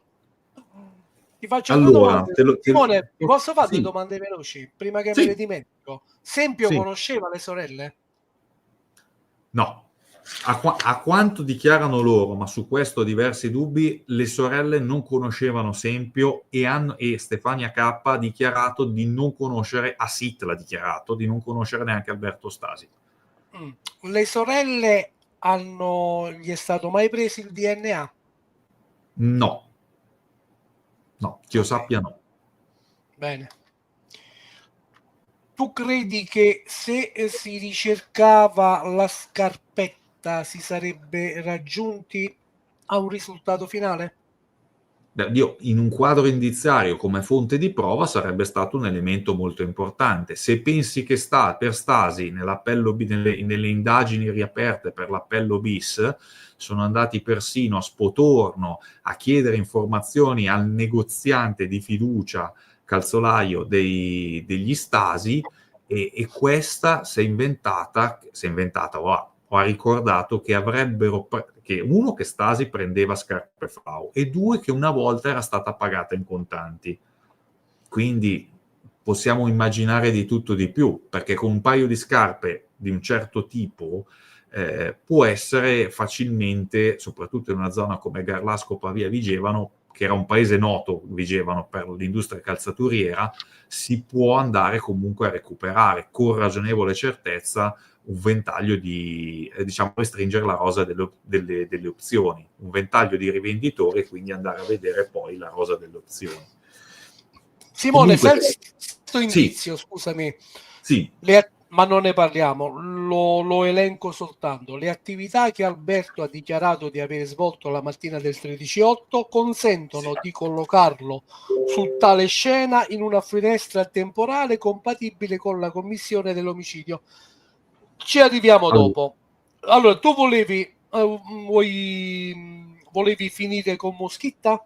sì, perché Muschitta, per far Vai. capire come Muschitta è stato trattato, nella sentenza di primo grado, il giudice Vitelli ha scritto sostanzialmente, leggo, emerge infatti chiaramente come il Muschitta, fortemente condizionato dalle notizie lette e sentite dai mass media, e nella convinzione personale, peraltro espressa dinanzi ai pubblici ministeri, che l'assassino di Chiara non fosse l'allora indagato, ma una delle cugine della ragazza, abbia all'indomani del fermo, all'indomani del fermo di Stasi, perché ricordiamo che Stasi, noi impropriamente diciamo che è stato arrestato, si è fatto 3 giorni di carcere a Vigevano, e poi la GIP, che era la dottoressa Giulia Pravon, vedendo il quadro indiziario, ne ha disposto la scarcerazione. All'indomani del fermo di Stasi, deciso di realizzare una sorta di collage delle informazioni che conosceva in merito a questo omicidio, quindi dice, ha detto il falso, fra cui appunto la bicicletta nera da donna vista dalla testimone Bermani, la circostanza che Annoni Sonia, collaboratrice domestica di Travain Manuela, avesse sentito il rumore di un'autovettura che sgommava e si allontanava velocemente. Qua poi c'è un problema sull'orario, perché in questo caso l'Annoni rileva quasi a mezzogiorno, mentre Moschitta passa almeno 2 ore prima e aveva imboccato sbagliando la via Pascoli nel tentativo di arrivare in via Mastronardi. Questo è estremamente importante. Quindi, da questo punto di vista, il GUP, per avere una sentenza anche abbastanza filante, non stare qui a esagerare, anche perché gli elementi erano pochi e quindi aveva deciso di assolvere Stasi all'esito di una copiosa istruttoria, la testimonianza di Muschitta De Montis viene liquidata in 2 pagine. Non viene fatto riferimento a tutte le varie questioni lasciate aperte, lui chiude. Comunque lui dice tra le 9:30 e le 10. E tra l'altro quella fascia oraria per l'omicidio di Chiara Poggi, originariamente tra le 9 e le 10, i primi che la formularono furono i periti della difesa, il professor Avato e il dottor Fabbri, se non erro, perché tutti gli altri proponevano un orario più tardi, e questo purtroppo a causa di tutta una serie di incongruenze e di errori, ma in questo caso involontari, perché l'ospedale di Vigevano non aveva la bilancia per pesare i cadaveri, per esempio. Certo, certo. E questo chiaramente, e quindi hanno dovuto fare tutto un lavoro a ritroso veramente assurdo. Sì. Simone, scusa, volevo rispondere un attimo a Prototitato. No, complotto assolutamente no, non sappiamo cosa sia. Noi vogliamo tutte le cose, noi non additiamo nessuno, a noi non ci deve interessare le sorelle, esempio, Stasi, un amico, qualsiasi persona, a noi non ci deve interessare questo, però dobbiamo portare elementi come stiamo facendo come abbiamo fatto la volta scorsa, come stiamo facendo stasera, per cercare di capirne meglio. Ok, poi a me, vi ripeto, a me non è che interessi più di tanto. Ho le mie considerazioni, certamente non le vengo a dire in trasmissione. Simone, parliamo un attimo, non è un indizio, però mettiamoci un attimo pure velocemente. Maria Rosa ti chiede cosa pensi del Garbuglio di Garlasco? Prendo solo questa veloce. No, il Garbuglio di Garlasco è un libro rivelatore, perché Cosa ne va pensi? a pescare, è il libro di Gabriella Ambrosio, che io consiglio a tutti di leggere. Molte volte non è esattamente scorrevole, però riporta le testimonianze e, diciamo, gli estratti dei ricordi, non solo degli atti, dei difensori e dei giudici, perché io ne conosco diversi di giudici, avendo collaborato nel campo civile per il Ministero della Giustizia italiano ormai anni fa, ed è molto interessante sentirli come ragionano, perché al netto del fatto che abbiano anche loro una laurea in giurisprudenza, il ruolo rispetto a quello di noi avvocati è diverso, soprattutto nel penale, sia che siano procuratori, sia PM, quindi rappresentino l'accusa, sia che siano i giudici. È molto interessante dal mio punto di vista. Secondo me la parte estremamente più interessante è la riproposizione di parte della requisitoria del procuratore generale Oscar Cedrangolo, perché leggere una cosa del genere equivale a vedere un'opera d'arte dal mio punto di vista. Certo. È incredibile, c'è una cosa che vedi una sola volta nella vita. Quando vai a vedere la Gioconda al Louvre, la vedi una volta nella vita e dici ok, va bene. Grazie Simone. Allora, chat stasera molto Infuocata. molto infuocata. L'importante è che mettete il like e vi iscrivete al canale. Questa è la cosa importante. Seconda cosa, ci fa piacere, insomma, e non vi arrabbiate tra di voi, non vi arrabbiate, che non serve a nulla. No, ragazzi, sono il primo a dirvelo, non vi arrabbiate. No, perché vabbè, ma è abbastanza tranquilla, veramente... solo che c'è sempre qualche screzio, ma quello ce l'abbiamo dalla notte dei tempi, ci siamo nati così, purtroppo noi italiani non possiamo fare altrimenti. Solo Saverio Esposito, te lo devo dire un attimo, a parte che state parlando tutti quanti di martelli, il treppiedi, quello e quell'altro, dopo ci arriviamo, però l'arma del delitto non si conosce, giusto Simone? Non si conosce. L'arma del delitto non si conosce, purtroppo non lo sappiamo. Sono state fatte diverse ipotesi. Fermati Simone, ci arriviamo dopo quando andiamo sulla scena del crimine, ne parleremo, va bene? Sì. Sì, allora, computer, leggenda computer. Che dice sto computer? A parte che fu manomesso e non ne parliamo. Prego, No, Simone. perché il problema del computer è direttamente... È stato un aggravante di Stasi, no? Okay. Il problema del computer è correlato anche sulla questione dell'alibi. Ecco, scusatemi, ma è la telecamera che ormai va per i fatti suoi. Ok, il problema del computer è correlato o meglio, il problema dell'alibi è correlato direttamente a quello del computer. Perché? La finestra che è stata spostata diverse volte per l'omicidio riguarda l'orario 9:12-9:35. 9:12 si presuppone che Chiara Poggi, o chi per lei, lasciamolo sospeso, abbia disattivato l'allarme perimetrale consentendo l'uscita o l'accesso, o tutti e due, ai gatti o al suo aggressore. È un'ipotesi. 9:35/9:36 Alberto Stasi si accede al proprio computer. Ok, e da lì ci sono questi famosi 23/24 minuti. Orbene, il computer poteva essere la primissima fonte di prova a diciamo dirimere e a schiarire le nebbie, a diradare le nebbie, perché purtroppo quando il giorno dopo, il 14 di agosto, Alberto Stasi dice ai carabinieri di Garlasco: vi do il mio computer, qua sopra c'è l'alibi perché stavo lavorando alla tesi, lui praticamente consegna il computer, e quel computer, correggimi se sbaglio, altre 2 settimane non vedrà i RIS, rimarrà alla stazione di Garlasco, dove verrà sottoposto a accessi incontrollati, che sono una violazione di tutti i protocolli, primo tra tutti il cosiddetto protocollo ENCASE, cioè sia tu il computer spento lo attacchi a un dispositivo apposito che ne fa una copia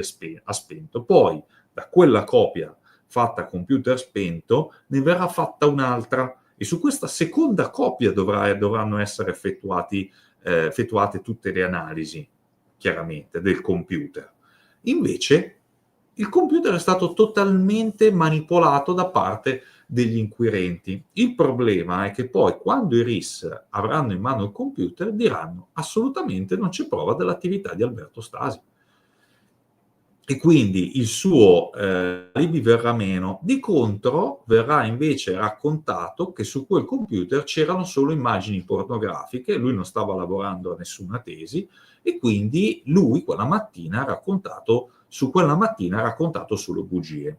Ora, quando il GUP Vitelli in primo grado dispone una serie di perizie, il primo oggetto del contendere è il computer. Quindi lui nomina i periti ingegner Porta e dottor Rocchetti come suoi periti, quindi periti del giudice, con una serie di quesiti E l'ingegner Porta, unitamente all'appuntato dei RIS, che era Paolino, si chiama di cognome, lavorano a distanza e riescono a scardinare, riescono a ricostruire tutta la tabella dei contenuti del PC e riescono a trovare la tesi.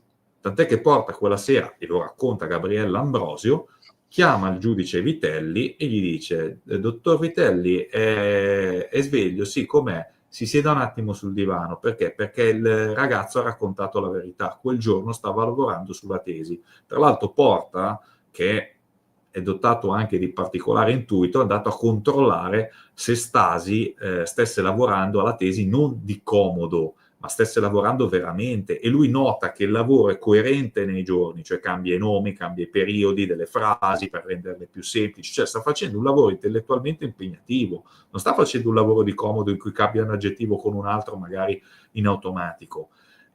Tuttavia c'è da dire anche un'altra cosa su quel computer. Bardazza, nel Garbuglio di Garlasco, riporta anche un ragionamento che è venuto in mente ai tempi. Perché Stasi accende il computer, si guarda un filmato porno per immaginare quello che... Simone, scusa, Sì, sì, no, 9.36, ti spiego perché 9.36. è importante ai fini Vai. dell'alibi, dell'elaborazione dell'alibi. Lui poi inizia a accedere al computer, fa una telefonata con la madre, in cui parla perfetto, e poi si mette a lavorare con profitto alla tesi. Ora, Bardazza, come anche a me illo tempore era venuta l'idea, ha detto: tu puoi aver ucciso la tua fidanzata con delle modalità terribili, andare avanti, fare questo, fare tutte queste attività una dopo l'altra. Bardazza si rivolge a una psicologa, la psicologa gli dà come responso sì, però gli dà anche un'avvertenza enorme. Un soggetto del genere è un soggetto dissociato. Quindi questa persona, ammesso in un concesso che sia stato l'assassino, avrebbe fatto tutto, avrebbe dovuto manifestare sintomi di questa dissociazione altre volte, ma prima e dopo. E Alberto Stasi è sconosciuto ai servizi sociali, alla sanità pubblica, alle forze dell'ordine. È un soggetto incensurato, capito? Quindi questo è estremamente importante, perché le attività che sono sul computer sono anche uno specchio della realtà. Il fatto che utilizzi immagini di qua, di là, di su e di giù interessa relativamente tutto quello che si connota. Poi se vuoi possiamo parlare anche delle altre immagini, quelle che sono, o meglio, dei filmati che sono stati ritrovati e che secondo qualcuno erano stati un oggetto della contesa con Chiara, tale da determinare il movente. Certo. Ti faccio due domande inerenti Sì, sempre al computer, Simone. C'è sì. della pedopornografia in questo computer? Il problema è che, allora, dobbiamo fare un passo indietro negli anni 2000. Io, ahimè, lo ammetto, usavo Napster, usavo IDC, sono tutti dei client, usavo i primi torrent per scaricare materiale normale, tipo musica, libri, film. Adesso c'è Netflix che risolve e Amazon che risolvono tutti i problemi, e anche YouTube. Ma ai tempi, per avere, anziché andare a comprare o noleggiare un DVD da Blockbuster, per dirne una, cosa facevi? Prendevi e ti mettevi a scaricare. Il problema è che diversi film che erano appena usciti al cinema, in realtà erano delle esche, perché tu vedevi magari i primi 5 minuti del film, poi dal sesto minuto partiva un filmato, diciamo, con donnine dicinte. In alcuni casi, ed è capitato anche a una mia amica, in realtà al posto del film, dopo i primi 5 minuti, ti trovavi un filmato di quelli illegali, tant'è che il gruppo Vitelli, anche lì molto intelligentemente, scorpora, grazie alle perizie, scorpora i due filmati trovati, che peraltro erano stati cancellati ad aprile del 2007, quindi a meno che Chiara Poggi non fosse un hacker, non poteva trovarli. A questo punto inizia un nuovo processo per detenzione e diffusione di immagini pedopornografiche, che però ha una condanna abbastanza mite, perché si riconosce l'occasionalità. Poi alla fine Stasi in appello avrà la stessa condanna, ma in Cassazione verrà dimostrato che lui non aveva mai avuto accesso a quei filmati. Non li aveva mai visti e probabilmente, con tutta probabilità li aveva scaricati inconsciamente, perché erano segnati all'interno di un altro film che invece era legittimo. capito? C'era un escamotage proprio per agevolare la diffusione da parte dei circuiti di diffusione di contenuti proibiti, perché sono vietati dalle leggi di quasi tutti i paesi europei da questo punto di vista. E c'è molta, certo. giustamente c'è anche molta sanzionabilità di questo genere di comportamenti. Una cosa, Simone, scusami, Enzo Padre Nostro, tu dici che stiamo dicendo tantissime fesserie. Allora, prima di tutto, non siamo innocentisti, assolutamente. Vi ripeto in continuazione che sia Sempio, Stasi e compagnia bella non ci interessa. Siccome tu hai obiettato hai fatto un'obiezione che stiamo dicendo tutte fesserie, tu scrivicelo in chat e vediamo di risolvere il problema. Non assolutamente, non è il nostro compito dare lezioni di vita, diciamo, delle colpevolezze delle persone. Mi parli della cartella militari? Cartella militare era quella che conteneva tutta l'attività di ricerca e di raccolta di immagini pornografiche da parte di Stasi. Ma a me piacerebbe, perché molti si sono scandalizzati perché aveva determinate immagini come anche quelle con donne incinte, ma se si vanno su determinati siti, YouPorn, RedTube, per fare due nomi, tu hai proprio le categorie e dentro ci sono anche le cosiddette pregnant, quindi con donne incinte. Lo so che può suscitare ripulsa, ma tecnicamente sono attrici che fanno quelle cose, che fanno determinate, Vabbè, prestano la loro opera a scopo di lucro. La domanda è un'altra, Simone, praticamente. Cioè, Sì. io per esempio, sono un assiduo frequentatore delle chat porno, 3 ore al giorno mi faccio, quindi a Rebibbia ci potrei andare di corsa, no? Per dirti, il movente può essere, no, per dirti, per farti capire, può essere un movente, questo può essere un movente così forte da ammazzare da una ragazza in quel modo. No, ti condivido un retropensiero. Stasi aveva anche un'altra, all'interno della cartella militare aveva una cartella contenente immagini di piedi e di scarpe, e questa è tecnicamente quella che viene definita una parafilia, ma non è illegale, è strano, ma non è una cosa assolutamente vietata dalla legge. Qualcuno ha ipotizzato che Chiara avesse visto innanzitutto le immagini quelle vietate per legge, ma è stato dimostrato essere impossibile, oppure abbia visto queste immagini e se ne sia un po' rammaricata. Ora, a me viene strano da pensare che Chiara Poggi abbia minacciato Alberto Stasi di rivelare tutto e mettere in piazza tutto, perché per molto meno, sostanzialmente, cosa fai? Mandi in vacca un fidanzamento di 4 anni con possibile matrimonio perché il tuo fidanzato vede, diciamo, è un fruitore di determinate immagini che non sono neanche vietate per legge. Cioè, piuttosto ci discuti privatamente, non mandi tutto in piazza Garlasco, che poi è un paese piccolo, altro che paese piccolo, la gente non solo mormora, ma ti mette uno stigma per dirti tu per 4 anni non ti sei accorta e ora te ne lamenti pubblicamente. Da come hanno descritto Chiara Poggi, direi che questo non è assolutamente stato se non un problema, un possibile movente. Anche perché io condivido una considerazione personale. Questa violenza nei confronti di Chiara Poggi io me la ricordo unicamente per un altro processo che ho seguito a distanza, perché uno dei giornalisti che lo seguì ai tempi era un mio amico di famiglia, e fu il processo per la morte di Sergio Ramelli. Cioè una violenza del tutto ingiustificata, col procuratore all'epoca era Antonino Cusumano, grandissima persona, che prese un AZ 36, la buttò sul tavolo e disse all'imputato che sedeva all'epoca per le dichiarazioni spontanee, disse: ma lei pensava che con questa di accarezzare la testa di una persona? La stessa cosa si potrebbe dire se un domani venisse dimostrato che qualcuno voleva semplicemente spaventare Chiara Poggi. Ti presenti con un attrezzo che sia un martello, un attizzatoio, una mazza da baseball per dare una carezza a una persona. È evidente che tu le volevi fare un danno fatale, come all'epoca per la storia di Ramelli. Era evidente.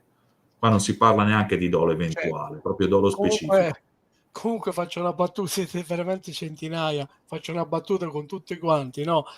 Diciamo, se veramente il movente fosse quello, diciamo, saremmo tutti all'ergastolo per come usiamo il computer, ma sia uomini che donne, ci sono anche le donne. Sì, no, ma non dirlo alla PM Ruggeri, che ha detto che le donne non usufruiscono del porno, guardano solo internet per le scarpe, le Sì, borse e i viaggi. dei Quando vai viaggi, a vedere vero? le statistiche di utilizzo dei siti e scopri che il più della metà sono donne, cioè rimani basito da un lato, ma Stavo parlando di Ana Gambirasion, con la quale ci arriveremo tra qualche altro venerdì. Enzo Padre Nostro, sì, scusami, non era rivolto a noi, ma era rivolto alla chat. Ci siamo capiti, va bene, ok. sì. Sì, cioè, permettimi sta battuta di 8, come si chiama? 88, Ho tentato ipotrainato. ipotrainato. Ma come fate a scegliere questi nomi? Ma siete proprio dei disgraziati, È un siete. amico di Federico Liguori. Lui dice, prendiamola come battuta, lui dice piedopornografiche, parlando, parlando del... Facciamo questa battuta, perché noi adesso la prendiamo con un po' di ironia, ma Sì, va bene. io temo che essere in una situazione del genere sia veramente, Assolutamente. tiri fuori il meglio delle persone che si trovano confinate in carcere, magari sanno di non essere colpevoli, perché a un certo punto, se vedi tutto nero, tiri le testate contro il muro. Come ha detto Alberto, con una metafora, una similitudine, anzi molto peculiare, quando finisci, sei dentro come se avessi avuto un tumore, come se avessi un tumore, come fai? Cioè devi lottare, non ce n'è di altre, un passo alla volta, un passo, una mano sopra sul muro per scalare una piastrella alla volta, una mattonella alla volta, se no, cioè, è inutile. Certo. Ricordiamo con tutti gli amici che ognuno di noi c'ha sempre qualche scheletro nell'armadio, tutti, nessuno escluso. Simone, Sì, settimo e ultimo indizio e poi andiamo sulla scena del crimine, che là le scarpe. ce ne saranno delle belle. Le scarpe, l'assassino era un uomo che calzava scarpe numero 42. Sì, Alberto Stasi possedeva e indossava anche scarpe taglia 42, ma possedeva scarpe Frau? sì, ma Posso dire possedeva... una cosa? Simone, una Sì, cosa, solo una cosa e poi vai. Ci metti le scarpe, Riccardo. Settimana scorsa io porto il 44, sono andato a comprare un paio di scarpe per la palestra della marca più famosa, non lo diciamo, avete tutti capito. Quel tipo di scarpa, io porto il 44, calzava benissimo il 42 a me, non voglio dire niente, però anche questi numeri di scarpa non è che siano tanto incidenti, poi soprattutto su questo omicidio. Ci metti le scarpe, Riccardo, e tu ne parli, Simone. ok, Prego. questa qua è l'impronta, quella a sinistra, è Dove stata viene trovato? viene trovata la famosa impronta Pallini, che è stata trovata sulla scena del delitto. Poi citerò anche Bardazza, e quella a destra è la suola corrispondente, perché i RIS hanno un database, un archivio con cui hanno fatto il confronto, avevano trovato diverse scarpe, ma quella più rispondente era una Frau numero 44. Però sul punto, anche qui devo citare il Garbuglio di Garlasco, Bardazza ha avuto una botta di fortuna che ha concretizzato. E poi se vuoi ti spiego Certo, anche... vai, spiega Okay, tutto. che praticamente ha stabilito, perché un suo collega in studio aveva le stesse scarpe. Allora cosa ha fatto? Gliele ha passate sull'inchiostro della stampante, chiamiamola così, e poi l'ha fatto camminare sui fogli del plotter, che sono molto ampi e li puoi fare lunghi anche per 10 metri. E ha stabilito che diverse impronte non erano uguali o a specchio, allora ha chiesto aiuto a un ortopedico, perché collaborando anche con alcuni ospedali ha questo genere di conoscenze. L'ortopedico gli ha spiegato che il movimento che alla fine determina l'impronta è sostanzialmente determinato da tre articolazioni: le anche, le ginocchia soprattutto e le caviglie. Quindi la scarpa in realtà ti può restituire un'impronta parziale. Tutti quelli che hanno delle scarpe da corsa, ma non solo, perché con la scarpa da corsa hai un'autonomia limitata dai 600 agli 800 km, per intenderci, vedi subito dove sono diciamo gli accomodamenti, le deformazioni della scarpa, e quindi quando cammini sulla sabbia dopo essere passato sull'acqua, sull'asfalto, vedi l'impronta come viene lasciata, tant'è che molte volte gli ortopedici, per vedere se ci sono dei difetti della camminata da parte degli atleti, utilizzano questo tipo di sistema. E quindi lui ha stabilito che in effetti se l'impronta, la fotografia dell'impronta non era stata presa perfettamente, in maniera ortogonale, cioè con, per fare un esempio, scarpa così, impronta così, macchina fotografica esattamente sopra 90 gradi. Se non viene presa esattamente così, la deformazione della fotografia rischia di restituire non solo la tipologia di scarpa, ma soprattutto il numero diverso. E questo è stato un problema, perché quando Bardazza ha avuto accesso al materiale è andato a controllarsi come hanno preso le foto da tutto, diciamo, l'album fotografico delle varie repertazioni, e ha detto che molte volte non erano perfettamente ortogonali, e questa è una cosa estremamente importante. La seconda cosa importante è che le impronte sono state fatte delle foto all'inizio, poi, come abbiamo detto, la casa è stata chiusa e a inizio settembre sono arrivati i RIS a fare tutte le repertazioni come da manuale. Teniamo presente che nel frattempo il sangue si è asciugato, o comunque le condizioni della casa sono variate, quindi i RIS hanno repertato solo una parte di tutto quello che era stato diciamo da repertare. E alla fine, tra l'altro, lui ragionava anche su una cosa, che questa impronta fu poi analizzata e trovata, e sostanzialmente mancava dei pezzi. È come se uno fosse andato da una parte e poi fosse saltato dall'altra. Certo, se il sangue si asciuga o a causa del luminolo o di altri liquidi che servono per le rilevazioni, che chiaramente cadono per terra, cosa fanno? Sciolgono, fanno da solvente al materiale che c'è per terra, perché tu non stendi un telo sopra il materiale e quindi fai le rilevazioni col luminol sui muri. Quindi tendenzialmente cadono e vanno a cancellare. Ahimè, purtroppo capita, vanno a cancellare e alterare. Simone, Chiaramente, sì. scusami, quante impronte di scarpa ci sono di questa scarpa, appunto, di questa frana? Aspetta che te lo dico subito, perché me le ero segnate, non Una, tantissime. una è sicuro sul tappetino, no? Una. Sì, perché il tappetino... Allora, impronte, vediamo subito. Avanti. Cerchiamo di essere precisi con i nostri ascoltatori e poi ci vanno criticando che diciamo baggianate. No, ma c'hanno ragione, ci mancherebbe. Adesso facciamo una ricerca, perché... Allora, vediamo. Scusatemi un attimo. Eccolo qua, che ho trovato il pezzo esatto. Sì. Dopo l'indagine, allora, tra le scarpe dello Stasi vi erano delle Frau numero 43, vedi? Ora, se è fisiologico che entro certi limiti si possa calzare un numero diverso per scarpe di marca diversa, è ben strano che si abbiano della stessa scarpa, quindi dello stesso marchio, due numeri diversi. Quindi questo è estremamente importante. Allora, abbiamo detto Frau, precedente. Questo l'aveva detto proprio Cedrangolo, tra l'altro. Cioè, tu pensa. Simone, questa Sì, scarpa ci fa eccolo qua. escludere, fatti dire una cosa, questa scarpa, questo tipo di scarpa ci fa, con il relativo numero 42, ci fa escludere una donna?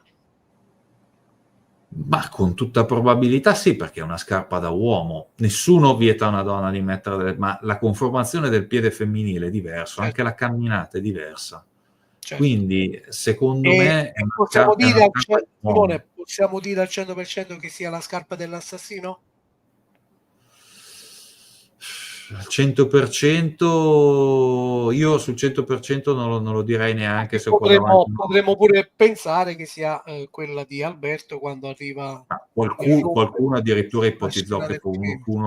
fosse uno degli operanti intervenuto in Borghese che l'abbia utilizzata. Non ti nascondo che ho letto pure questo, perché quando mi Certo. venne mi venne da leggere il discorso, mi venne da leggere la testimonianza fatta Certo. dal figlio di uno che aveva avuto accesso. Il padre chiaramente gli aveva descritto una situazione infernale, lui si era fatto quella domanda, me ne aveva parlato. Eleonora dice: Ecco, Pasquale invita Gianluca Spina, e ci proveremo ad invitarlo. Vediamo, Simone, se invitiamo pure Gianluca Spina. Che dici? ma Gianluca Spina, pur essendo un ex poliziotto, lui fa un tipo di lavoro diverso da questo Certo. punto di vista. È molto importante perché ha tirato fuori, ha riscoperto il filmato in cui Alberto Stasi abbraccia Stefania K, che è un filmato dei carabinieri. No, l'andiamo a vedere, non vi preoccupate, ascoltatori, non vi faremo mancare Perché quello è niente. importante. Anche a me aveva dato perché io recentemente mi sono riletto degli estratti delle SIT. Stefania K aveva detto che lei non conosceva assolutamente Alberto Stasi. Può essere stata una bugia fin di bene, non metto in dubbio, però iniziano a essere un po' Ma inquietanti. anche Simone, anche il fatto che non ti ricordi che non si conoscessero Andrea e come si chiama, e Alberto, è stranissimo, come se Andrea non si conoscesse con le sorelle, io credo che sia probabile che tutti questi personaggi qualche volta si siano trovati tutti a casa di Chiara, secondo me, perché erano tutti Chiara, concatenati hai detto di Chiara, di Chiara. di Chiara, Chiara, ho Sì, detto, di sì, no, Chiara, compreso il fratello, compreso Marco, no? Marco sì, ma Goggi. è una cosa anche No, logica, mi verrebbe da bravissimo. dire. Chi ci dice che non siano tutti quanti siano andati a mangiare qualche pizza tutti quanti insieme? Chi ce lo dice? Che stiamo parlando di Io Carrasco, di un paesino, non è che Stiamo stiamo parlando di un parlando paese di 8.000 di abitanti. 28.000 abitanti, no? Come fai per non conoscersi l'uno con l'altro? Vabbè, ci sta. Comunque teniamo presente una cosa, tornando sulle impronte. Col Certo. caldo di agosto il sangue si essiccava velocemente. Il giorno del delitto erano entrati i carabinieri di Garlasco e il Rono di Pavia, che è il reparto operativo, nucleo e quello che è. Il giorno dopo di nuovo il Rono, il 16, il 17 e il 20 agosto il RIS di Parma, ok, ma il 5 di settembre, quindi 2 settimane dopo l'ultimo accesso, il 20 di agosto, di nuovo il RIS per fare il luminol. Infatti, prima hanno cercato le impronte sui muri col luminol e poi sul pavimento. Questo significa che il luminol spruzzato per gravità è caduto sul pavimento. La cosiddetta polvere di ninidrina, Sì. che si usa prima che venga sparso il luminol. E quindi poi c'erano i gatti, diciamo che eccolo qua, il pezzo. Gabriele stava mettendo in evidenza quanto traffico davvero troppo c'era stato su quel pavimento, dal giorno del delitto a quello in cui si erano messi a cercare le impronte latenti delle scarpe del ragazzo. Tant'è vero, ed ecco un altro bel colpo di scena, che le stesse orme di scarpe insanguinate dell'assassino, nella mappa disegnata dai RIS, era possibile seguirle solo per un po'. Dopo l'assassino sembrava essersi mosso per la casa a balzelloni di gigante, infine esserne uscito volando, dato che le sue impronte sparivano per riapparire diversi metri dopo sul pavimento e poi non c'era più neanche una verso l'uscita. Quindi lui poi alla fine a Bardazza dice: ma se non vengono trovate le impronte, non vengono trovate le impronte di Stasi, ma non il 13 agosto, il 5 di settembre. 5 di settembre. Poi tra l'altro Bardazza cosa ha fatto? Ha preso il GIS, cioè il cosiddetto software di geomatica con cui viene ricostruita la mappa emostatica, e ha controllato la differenza che c'era tra le varie foto, perché alcune foto sono state prese in un giorno, altre in un altro, e quindi vedi proprio la degenerazione dello stato del sangue. E quindi la mappa emostatica è diversa. Questo è Certo. importante, perché tanti pensano che uno faccia le indagini al giorno 0, al giorno 1 e è risolto. In realtà molte volte gli accessi vanno avanti per settimane, per giorni, settimane, mesi. Basti pensare che la casa l'hanno restituita alla famiglia Poggi ad aprile del 2008 col famoso filmato puntini puntini. Certo. Ravenant, ciao Ravenant 9, perché passi sempre per da Pascola? Vai a vedere dove hai combinato il misfatto? Fammi capire. Simone, Sì, andiamo sulla scena del crimine e voglio dire un attimo due cose, veloci proprio. Allora, Alberto e Chiara si incontrano, per chi non lo sa, faccio la loro storia, si incontrano per la prima volta all'oratorio, 13 anni lui, 15 lei, nel 96, poi si rincontrano nel 2003, a lei servono dei libri di economia, lui, studente alla Bocconi, riesce a procurarglieli, quindi da cosa nasce cosa, ed ecco che si fidanzano a metà ottobre del 2003. Ti racconto un antefatto e poi faccio parlare te. Alberto torna da Londra il 4, no, anche perché ci sono delle cose interessanti. Alberto torna da Londra il 4 agosto, Simone, ok? Dal 5 al 13 agosto stanno insieme da soli perché i familiari erano tutti in vacanza.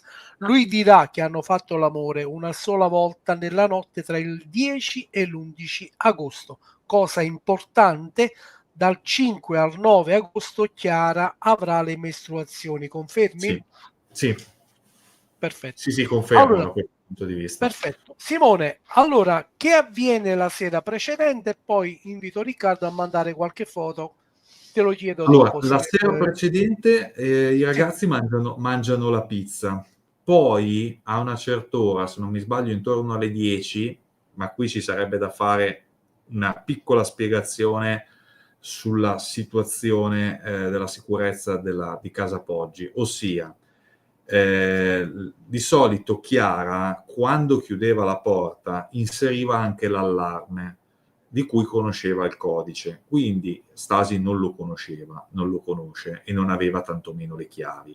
Quindi sostanzialmente quando esce e quando uscivano i famosi mici, i gatti di cui Chiara era molto gelosa da questo punto di vista, stava anche ad aspettarli, quindi faceva uscire, attivava e disattivava l'allarme, li faceva entrare perché miagolavano, grattavano la porta, disattivava e riattivava l'allarme una volta fatti entrare. Non li lasciava mai in giro troppo a lungo.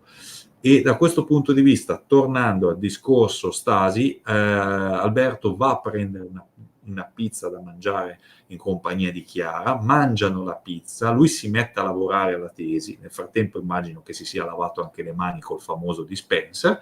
A questo punto iniziano dei tuoni in lontananza per un temporale estivo, lui spegne o mette in stand-by il computer, prende e va a casa con la macchina perché lui ha un Doberman a casa che normalmente quando c'è un temporale purtroppo gratta la porta, che evidentemente è fatta in legno o altro materiale rovinabile, e quindi reca dei graffi e soprattutto il cane non sta tanto bene. Alberto è molto affezionato al cane, che è un Doberman di nome Jura, e quindi va a casa, lo fa rientrare perché i genitori di Alberto sono al mare a Spotorno, quindi loro sono da soli con 2 case a disposizione, ma il loro, diciamo, buon retiro è Spotorno perché lì vanno insieme proprio a fare le vacanze. E a questo punto Stasi, avendo messo al riparo in sicurezza il cane, torna da Chiara. Successivamente in Stasi macchina, Simone, in in macchina, macchina. sempre in macchina, perché lui, a quanto No, perché sanno le... hanno fatto, scusami, perché hanno fatto dei post in cui dicevano che era andato in bicicletta. È impossibile. Poi il No, no, senso di andare in, poi il sì, senso di andare in bici non esiste, no? Che no, ma fai? Vai in la bici la notte. sera, tra l'altro io se ti ricordi ti ho mandato anche delle immagini col tracciato in Sì, bicicletta, col dopo, tracciato, dopo lo vediamo, sì. ok, i possibili itinerari di fuga, ma questo è un altro discorso. E Alberto è andato in macchina, non l'ha parcheggiata dentro perché già sapeva di non stare lì a dormire, quindi l'ha parcheggiata fuori e rientra a casa poco prima dell'1. Questo è un particolare importante perché viene confermato dai fratelli Riboldi, che sono vicini di casa di Stasi in via Carducci, i quali confermano che quella notte intorno alla 1 hanno sentito la macchina di Stasi che andava a parcheggiare nell'autorimessa sotto casa sua. L'hanno riconosciuta dal rumore, non per averla vista, perché sarà stato un motore diesel e quindi avrà fatto un rumore piuttosto caratteristico. Poi dall'1 in poi c'è un balletto di aperture, chiusure, Sì, disattivazione, posso, disattivazione. sì, Simone, siccome Sì. Simone si chiama come te, Simone Tesoro, che saluto e ci seguirà stanotte per il suo lavoro, ti ricordi, mi ha mandato questa domanda da chiederti e la dico un attimo. Allora, lui parla di che secondo lui è un dettaglio importantissimo. Prego pure gli ascoltatori di ascoltare attentamente. Aspettate un attimo. Allora, lui dice: perché Chiara la notte prima dell'omicidio ha attivato l'allarme alle 23:27, disattivandolo alle 23:54, attivandolo il minuto dopo 23:55, disattivandolo alla 003, attivandolo poi alle 004, disattivandolo alla 00:59, attivandolo di nuovo all'1 e 1 minuto, disattivato all'1:52 e attivato definitivamente all'1:54. La sentenza propone l'ipotesi che Chiara facesse uscire ed entrare il gatto, ma visto che, dice Simone, visto che l'unica volta che ha avuto un comportamento simile, quel disattivare e attivare l'allarme in modo frenetico poteva nascondere qualcosa dello stato di agitazione di Chiara per un fatto che non conosciamo? Prego Simone. Allora, da un lato sì, ma dall'altro vi posso citare un episodio che è stato riportato dalla signora Rita, mamma della povera Chiara, la quale aveva detto che qualche mese prima Chiara aveva avuto, in seguito a un allarme, allo scatto dell'allarme, che immagino abbia un po' disturbato la quiete notturna, Chiara aveva avuto una crisi di panico, tant'è che la signora Rita aveva dovuto stare con la figlia tutta la notte per farla riaddormentare. Quindi già quello è un episodio che, seppur singolo, inizia un po' a mettere la pulce nell'orecchio. Successivamente, comunque, la madre ha sempre stabilito, o meglio, ha riferito agli inquirenti che non era una cosa così insolita che Chiara stesse ad aspettare i gatti, attivando e disattivando l'allarme, proprio perché non voleva lasciarli fuori. È possibile anche che, data la presenza di Alberto, abbia rinunciato, comunque abbia tenuto più lungo in un'occasione, quello fino alle 23:54, la riattivazione dell'allarme, anche perché, essendoci Alberto, poteva essere un pelo più sicura da questo punto di vista. Però sul punto ne ho sentite di tutti Simone, colori. Sì. scusami un attimo. Goburin Soreia, non sei italiano o italiana, dice una cosa interessante. Non è che stavi insegnando a qualcuno come usarlo? E lo fai per così tante volte, mi viene da dire. C'è qualcosa magari che non è esattamente... Cioè, lo È fai interessante magari... l'ipotesi, però diciamo che non ci sta.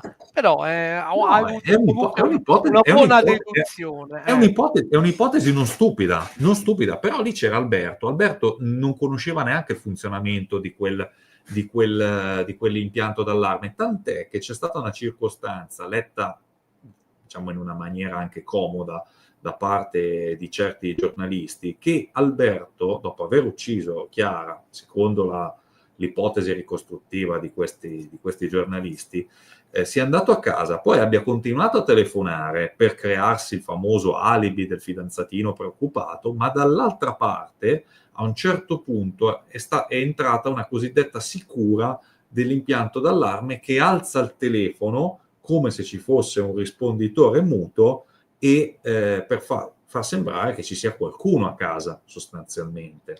Ed è una sicura, diciamo, dell'impianto d'allarme prima di avere altro tipo di iniziative, ecco, di risposte. E qualcuno ha detto, ma Alberto non conosceva l'impianto d'allarme, quindi a favore, in questo caso, della nostra tesi, quindi lui si è recato subito. Se invece l'avesse conosciuto, avesse saputo di questa cosa, non si sarebbe minimamente preoccupato. E vedi che già la tesi colpevolista sull'impianto d'allarme viene meno. Però quello che ci ha detto la nostra ascoltatrice è importante, anche se, essendoci lì Stasi, non ne vedo l'utilità. E come ci siamo detti oggi, Pasquale, se in effetti, allora, mettiamo un caso che Alberto vada a casa quasi alla 1, come è stato anche testimoniato dai suoi vicini di casa, cioè, diciamo che è una quasi certezza. Ma dall'altra parte, se fosse arrivata una persona, e qua mi ricollego anche a quello che ci siamo detti oggi, se io vado a casa di una persona di notte, ci sarà qualcuno che a casa mia sa che io sono uscito e quindi c'è un'assenza a casa da giustificare.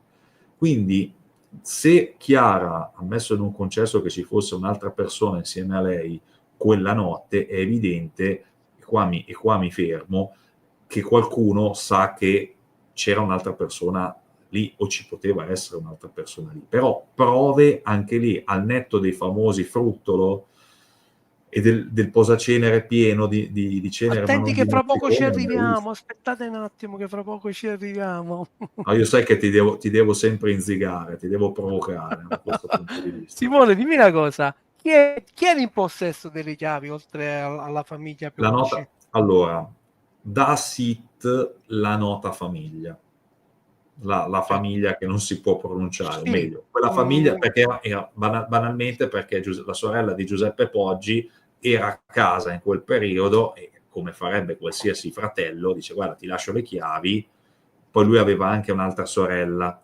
sempre Poggi, che però era in vacanza a Luano se non sbaglio, quindi è evidente che lui le chiavi le abbia lasciate a chi era presente lì, proprio perché se ci fosse stato bisogno sarebbero potuti intervenire rapidamente.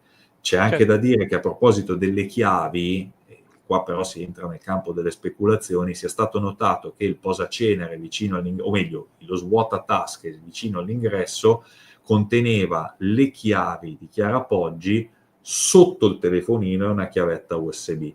Quindi viene quantomeno il dubbio che quelle chiavi non siano servite quella mattina per aprire la porta. Questo Certo. è un dubbio legittimo e ciò potrebbe anche dar seguito a ulteriori riflessioni. Questo Certo. secondo me è Sì, estremamente importante. bene. Fammi Ed è uno salutare. degli aspetti, sì. Ciao Valerio Scrivo, buonasera. È la prima volta che vieni sul nostro canale. Quale onore, Valerio, amico di tante battaglie che abbiamo fatto insieme. Speriamo di sentirci. Tu purtroppo hai 4 lavori, guadagni 10.000 euro al mese e non ti bastano e quindi non hai mai tempo per noi, per venire pure da noi. Simone, dimmi una Sì. cosa. Riccardo, adesso ti voglio attivo.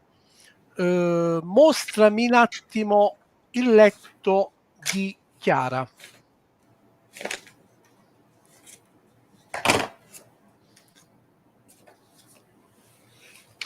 Così facciamo le nostre considerazioni.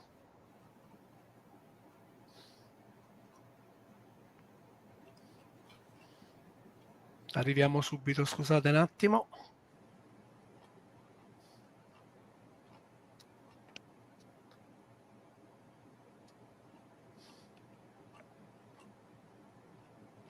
Eccolo qua.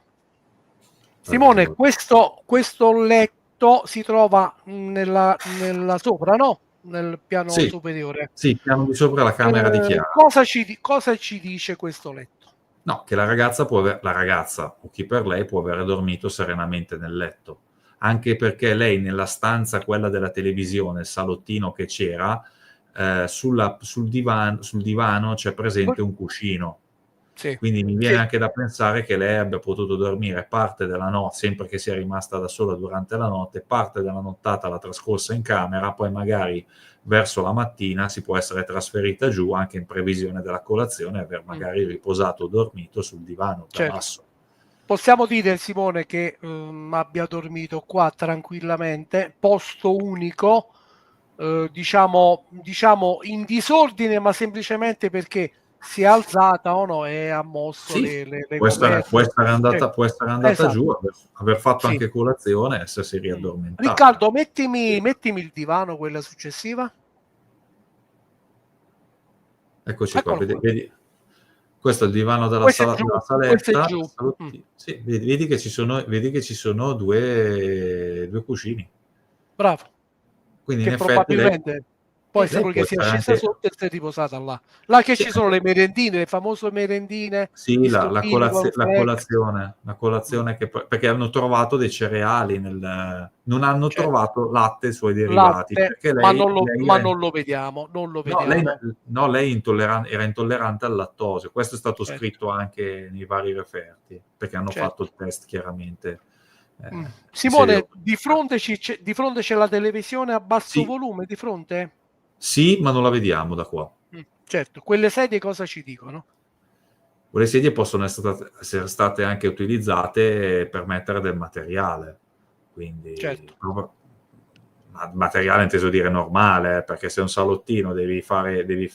Tra l'altro mi piacerebbe vedere più in alto, ma non abbiamo le foto, perché in quel No. caso se tu guardi in alto vedi magari se ci sono degli armadi o delle mensole da raggiungere, quindi quelle sedie hanno anche un'altra funzione. Però normalmente in tutti i salottini trovi sempre un paio di sedie, come anche nelle sale di attesa, sono sempre lì che fanno un po' di contorno, nulla di eccezionale, non sono accatastate o messe in posizioni strane. Certo. Probabilmente li aveva lasciate lì già dalla sera precedente, nulla di eccezionale da questo punto. Riccardo, rivai un attimo alla foto di prima del letto, che c'è una domanda da fare. Quello Quel è il famoso computer, computer. sì, Valerio, il nostro Valerio ci dice, quello è il computer famoso, Simone, dove lavoravano? Confermo, è quello per la cui recente testimonianza Sempio ha detto che si ricorda bene di Chiara una volta che i suoi amici e il fratello Marco di Chiara erano a giocare e lui, non essendoci una sedia, si era seduto sul letto di Chiara, che è quello lì a fianco. Perfetto. Tra l'altro mi viene da fare anche una piccola riflessione volante. Probabilmente la mattina lei si è spostata da basso, ribadisco, sempre ammesso e non concesso che fosse da sola, perché essendo più in alto e non essendoci un impianto di condizionamento avesse un po' di caldo, quindi è andata più da basso, che aveva tutte le tapparelle chiuse, e quindi c'era un po' più di fresco da questo punto di vista. Cioè, mi è venuta in mente quest'idea. E quindi da basso poi ha fatto colazione e via discorrendo, al piano inferiore.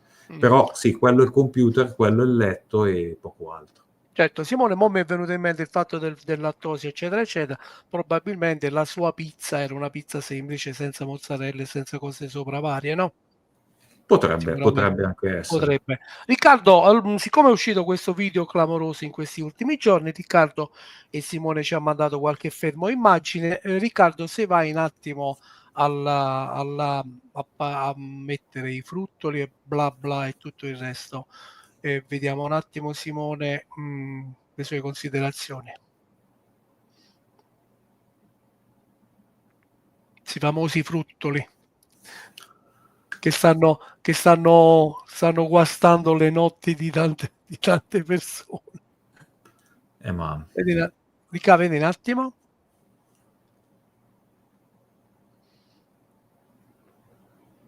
Un attimo di pazienza. Eccoci qua, sì. Ecco, questo è il fermo immagine del frutto, l'ho trovato nella pattumiera in cucina, già vecchio di 8 mesi, il giorno prima della restituzione dell'immobile Casa Poggi ai legittimi proprietari. I carabinieri solo due, uno sull'altro, uno dentro uno l'altro. sull'altro, perché sono infilati uno dentro sull'altro. E vengono trovati 2 fruttolo, un estatè, oltre a vario altro materiale, e ci sono i famosi cucchiaini che sono ancora presenti nel lavello. Eccoli là i cucciaini, 2. Oltre al materiale per il lavaggio, vabbè, i guanti, quello che è. Dica continua, E questo è il quadro. Fermati un attimo qua, Riccardo, prego, Simone. Ok, questo è il quadro di tutto quello che hanno trovato dove non doveva essere, ossia fruttolo, i 2 fruttolo qua che sono il secondo da sinistra in alto, più l'estatè, più i cucchiaini che sono in basso a sinistra, più probabilmente i sacchetti della spazzatura, più un piattino. Quindi è evidente che questo è stato l'ultimo pasto consumato, meglio, con tutta probabilità è stato l'ultimo pasto consumato in Casa Poggi. Da chi? Non si sa. Sicuramente il fruttolo non da Chiara, perché hanno un alto contenuto di lattosio. Da Chiara può essere, Simone, può essere che abbia bevuto l'estate con la cannuccia Chiara. I due fruttoli con 2 cucciaini, cosa ti fanno pensare?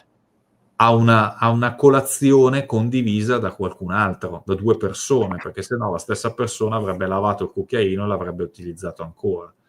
E questo fa il paio, secondo me estremamente importante, con le 3 sedie che sono state trovate nel tavolo in cucina, non appoggiate al tavolo, ma distaccate, come se qualcuno si fosse alzato e non avesse avuto né il tempo, né la voglia, né il modo di risistemarle attaccate al tavolo. Quindi c'era probabilmente Chiara con altre 2 persone, ma questo è stato rivisto sin dall'inizio è stato proposto perché c'è un ulteriore indizio che è il famoso posacenere senza i mozziconi ma con la cenere.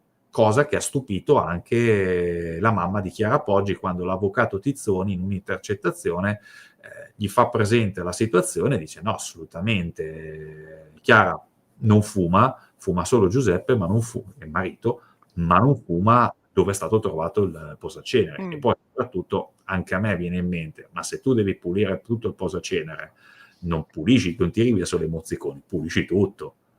Al massimo butti la cenere nel water e poi lo pulisci da un'altra parte. Cosa anche interessante, cosa interessante che mi viene in mente anche, è che sulle sigarette tu non recuperi solo il DNA, recuperi eventualmente il rossetto o anche dei farmaci, se assumi dei farmaci per via orale, per esempio cortisone, o se hai un burro e cacao particolare magari per un herpes, ce n'è di tutto. Quindi non è solo una questione di DNA. Questi sono i vasetti allora, questo è l'estatè. A sinistra c'è il vasetto del fruttolo, a destra c'è l'estatè unitamente altro materiale. Vedi che l'estatè è ancora inserito dentro la cannuccia?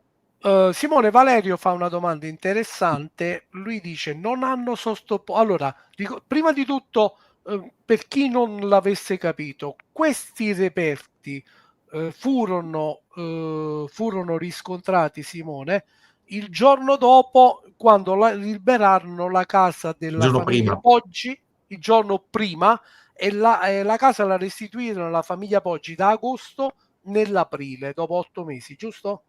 Sì. Ok, sì. Dice Valerio, non hanno sottoposto all'esame del DNA questi resti di colazione? Caro Valerio, secondo me è quello che stanno facendo adesso. Prego Simone. Sì, confermo, quello che stanno facendo adesso, ma secondo me c'è qualcuno che si è messo a tirare le testate contro il muro, perché è impossibile, allora, ammesso in un concesso che questi non siano mai stati sottoposti a nessun test, a nessuna verifica, mi viene in mente quello che è stato fatto con i margini ungueali, anzi con le unghie della povera Chiara Poggi, ossia che visto che in appello bis la perizia del professor De Stefano, fatta come è stata fatta, non ha confermato il DNA di Alberto Stasi, né in aplotipo Y né in altra maniera, è stato tutto buttato nel dimenticatoio, è stato messo in cavalleria. Secondo me, ma io spero veramente di sbagliarmi, anche questi reperti sono stati analizzati, non hanno restituito un DNA compatibile con le tesi dell'accusa, grazie alla famosa visione in imbuto, ed è stato tutto mandato in cavalleria, anche se spero ardentemente che non sia così. Questo sarebbe veramente un vulnus, cioè una ferita alla giustizia italiana. Anche se ho fiducia che la Procura della Repubblica di Pavia, riaprendo le indagini, abbia potuto acclarare alcune situazioni e acquisire reperti. Anche perché non dimentichiamo che la Procura della Repubblica di Pavia si è affidata per le indagini ai Carabinieri di Milano, i quali già anni fa, a seguito della denuncia per minacce e atti persecutori presentata dall'avvocato Bocellari e dall'avvocato Giarda, aveva acquisito le risultanze di tutti i vari atti di indagine per l'omicidio e aveva identificato anche altri scenari, oltre a quelli che hanno poi portato nelle ricostruzioni alla condanna di Stasi. È estremamente importante questo, hanno fatto i compiti a casa, ma li hanno fatti con costrutto e logica da questo punto di vista, in senso di indagine, chiaramente. Sì, Simone, volevo dire un attimo una cosa. Allora, ti dico quello che dice Alberto riguardo alla mattina del 13 agosto. Vado e tu fai le considerazioni? Sì, ho davanti lo schema, quindi. Ok, allora, lui dice, la mattina lui fa uno squillo alle 9:45. Più tardi chiama alle 9:51 la mamma di Alberto per salutarlo. Sì. Alle 10, aspetta, mi sono dimenticato una cosa iniziale. Lui lavora al PC dalle 9:36 alle 10:17. Ok. Sì. Quindi più tardi chiama alle 9:51 la mamma di Alberto per salutarlo. Alle 10:45 le fa un altro squillo, anche lì non risponde, sempre Chiara. Alle 11:15 ritente ancora niente, telefona ancora fino alle 12:30. alle 13:27 chiama e riceve una risposta muta da Casa Poggi quella dell'allarme. durata 12 secondi. Chi è questa telefonata muta? Cos'è? La risposta muta è una, a quanto ricordo, e l'ho letto anche sul libro dell'avvocato Tizzoni, è la risposta dell'allarme. Perché l'allarme ha una certa serie di Quindi telefonate. sfatiamo il fatto che poteva essere un'altra persona a rispondere praticamente. No, sarebbe stato troppo tardi, anche perché ribadisco che il balletto degli orari sulla morte della povera Chiara è stato portato dalle 12:30 fino alle 10:30 e poi per essere retrocesso fino alle 9:20 su per giù, 9:12 pardon. Quindi c'è stato tutto un balletto, quindi ipotizzare che ci fosse un'altra persona che rispondesse alla chiamata di Stasi alle 13:27, quindi quando lui aveva appena finito di pranzare, mi sembra un po' una cosa eccessiva, anche perché lui ha sempre raccontato, ed è sempre stato un racconto logico e coerente, di essere arrivato con la macchina, di aver telefonato da fuori, di aver sentito squillare il telefono di casa, a quel punto di essersi deciso a scavalcare ed entrare trovando la porta aperta. E anche qui mi viene sempre da pensare che se tu sei un assassino, trovi un modo per coinvolgere qualcuno, un vicino, i soccorsi, i carabinieri, la polizia, quello che è, in modo tale da procurarti dei testimoni del fatto che tu sei arrivato con loro. Invece lui entra dentro, si fa forza perché non è mai stato un cuor di leone, anzi ha anche una cosiddetta ematofobia, nel senso paura del sangue, Stasi, questo è stato confermato, entra dentro, apre Simone, la porta. puoi ripetere questo cosa che hai detto adesso? È stato riferito e confermato che Stasi abbia paura del sangue, cioè sviene se lo vede. Se lo viene poi copioso non oso immaginare. Ma lui Ma quando entra e vede tutto, e quindi questo lo rende innanzitutto da un lato un problema per compiere un omicidio del genere, perché sostanzialmente se tu vedi così tanto sangue, lo vedi per ben 2 volte, perché l'omicidio di Chiara Poggi avviene in 2 fasi, certo, interrotte da qualche minuto in cui l'omicida o gli omicidi vanno a fare una sorta di perlustrazione, quanto viene anche un po' riferito, cioè comunque non stanno fermi. Dall'altra parte, Stasi, vedendo questa cosa come, diciamo, visitatore sulla scena del delitto, mi immagino che questo abbia contribuito alla sua reazione che viene definita in consulta, cioè quella di uscire riscavalcando, partire con la macchina sgommando, chiamare sbagliando la prima volta il numero del 118, andare verso i carabinieri e rifare la seconda chiamata in cui sbaglia il numero civico della casa Poggi. Cioè, anche perché vedere una situazione del genere per una persona normale scafata può essere un problema, per un soggetto che magari ha qualche problemino da questo punto di vista può rappresentare una mazzata, veramente una mazzata molto molto molto pesante. certo. Gli Per quello ascoltatori che... dicono, sì, Simone, gli Sì, ascoltatori dicono che il fatto che lui avesse paura del sangue non significa niente. Sì, però è vero che comunque aveva paura del sangue, poi alla allora, fine... viene No, riferito perché negli... loro dicono, scusa, all'emotofobia, quindi è innocente, non funziona così, dice giustamente No, Proto di Dato. no, però ti fa capire alcune cose. Per esempio, lui viene raccontato nel Garbuglio di Garlasco che l'avvocato Bocellari ha un incidente in motorino, arriva in studio, perché purtroppo Milano è molto pericolosa per le due ruote, ne so qualcosa, arriva tutta con delle belle ferite, delle graffiate. Stasi se ne accorge, diventa bianco, testimonianza di altri avvocati anche presenti, diventa bianco e se non l'avessero fermato sarebbe svenuto diritto sul tavolo. Cioè, questo è un disturbo, è una fobia e non è simulabile da questo punto di vista. Cioè, uno può dire ho un mancamento, mi siedo, ma questo è proprio andato giù. Tant'è che quando arriva l'ambulanza in via Pasquali all'8, il primo che soccorrono è lui.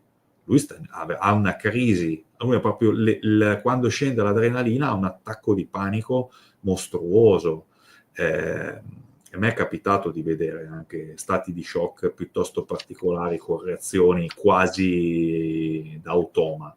Vi assicuro che non è assolutamente un bel vedere, non sapete che pesci pigliare, soprattutto Certo. quando mi è capitato di trovarmi per il 118. Cioè, Vi assicuro Certo. che sono situazioni in cui uno può farsi 100 scenari in testa, accade il 101esimo.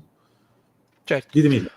Sì, Simone, aspetta un attimo. Allora, Riccardo, fai partire la registrazione. Io devo dire delle cose e poi siamo tutti con Simone. Prego, fai partire la registrazione. Sì, stavo in ambulanza in via Giovanni Pascoli a Garlasco. A Garlasco? Sì, Via Giovanni Pascoli al numero? 29, la via senza uscita, la trovo subito. Come? È la via senza uscita, mi sembra il 29, non ne sono sicuro. Ma cosa succede? E credo che abbiano ucciso una persona, non sono sicuro, forse viva. Ma in che senso? Cioè, cosa è successo? Lei cosa vede? E adesso sono andato ai carabinieri, c'è sangue dappertutto e lei è sdraiata per terra. In strada o in casa? No, in casa. Sì, ma è una sua parente? No, è la mia fidanzata. Quanti anni ha questa persona? 26. Ma lei è in casa adesso? No, sono in caserma, sono appena arrivato, adesso vi dico cosa è successo. Allora, Simone, rimanila un attimo, Riccardo, che la riascoltiamo dopo. Allora, Simone, non so tu cosa ci hai scritto, io lo dico e vediamo se ci troviamo. Lui chiama 3 volte al citofono quando arriva, ma Chiara non risponde. Quindi scavalca il muretto, si avvia alla porta finestra con le tapparelle alzate e sente la TV accesa. La porta è chiusa ma non a chiave, quindi lui entra. Dico pure agli ascoltatori, immaginate la scena. Cosa vede quando entra? Un portavasi rovesciato, dopo lo facciamo vedere, il vaso a terra, le pantofole disseminate vicino alla scala che porta sopra, tanto sangue, a terra, sui muri, una grande chiazza di sangue ai piedi della rampa di scale che porta sopra e un'altra accanto alla porta a soffietto che porta giù in cantina. Lui dice che la porta a soffietto era chiusa e che ha trovato difficoltà nell'aprirla attraverso una fessura. Dice che si è impegnato un po' più di tanto, insomma, non era stato facile aprirla. Lui dice scende un gradino, si affaccia, vede il corpo di Chiara riverso a pancia in giù, con il volto riverso a destra. Lui dirà che quel volto era bianco, ma gli inquirenti gli fanno vedere le foto e in effetti lei ha il volto, si vede insomma vistoso, pieno di intriso di sangue e di capelli.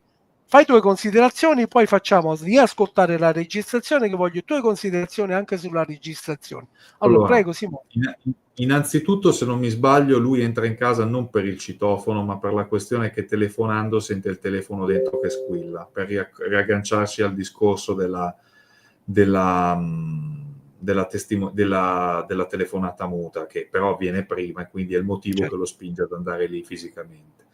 In seconda battuta, lui quando entra, sì, non scavalca, non trova la porta chiusa, ma la trova semplicemente da girare la manopola e entrare, quindi l'allarme perimetrale è disinserito e sì, vede il sangue, vede tutto quello che hai visto, però una delle motivazioni, quindi ci sarebbe il discorso delle scarpe su cui fare un'ampia retrospettiva, lui entra dentro e secondo la perizia stabilita del primo grado, lui avrebbe attuato la cosiddetta strategia dello scavalcamento inconscio, come quando noi siamo occupati al telefono o in altre faccende affaccendate, ci muoviamo lungo una via piena di pozzanghere, riusciamo a scavalcare quasi tutte le pozzanghere senza continuare a guardare i nostri piedi o la strada.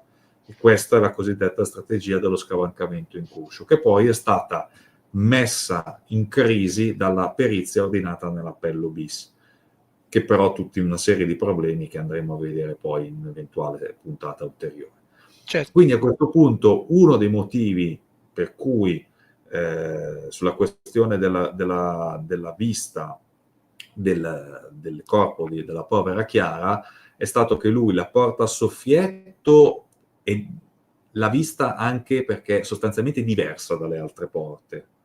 Quindi qualcuno ha detto, sapeva già dov'era perché l'aveva buttata. No, la porta a soffietto era diversa, non era uguale alle altre. Si aprono le porte così, con la soffietto invece di fare un tipo di forza differente, che conduce poi sotto nella cantina.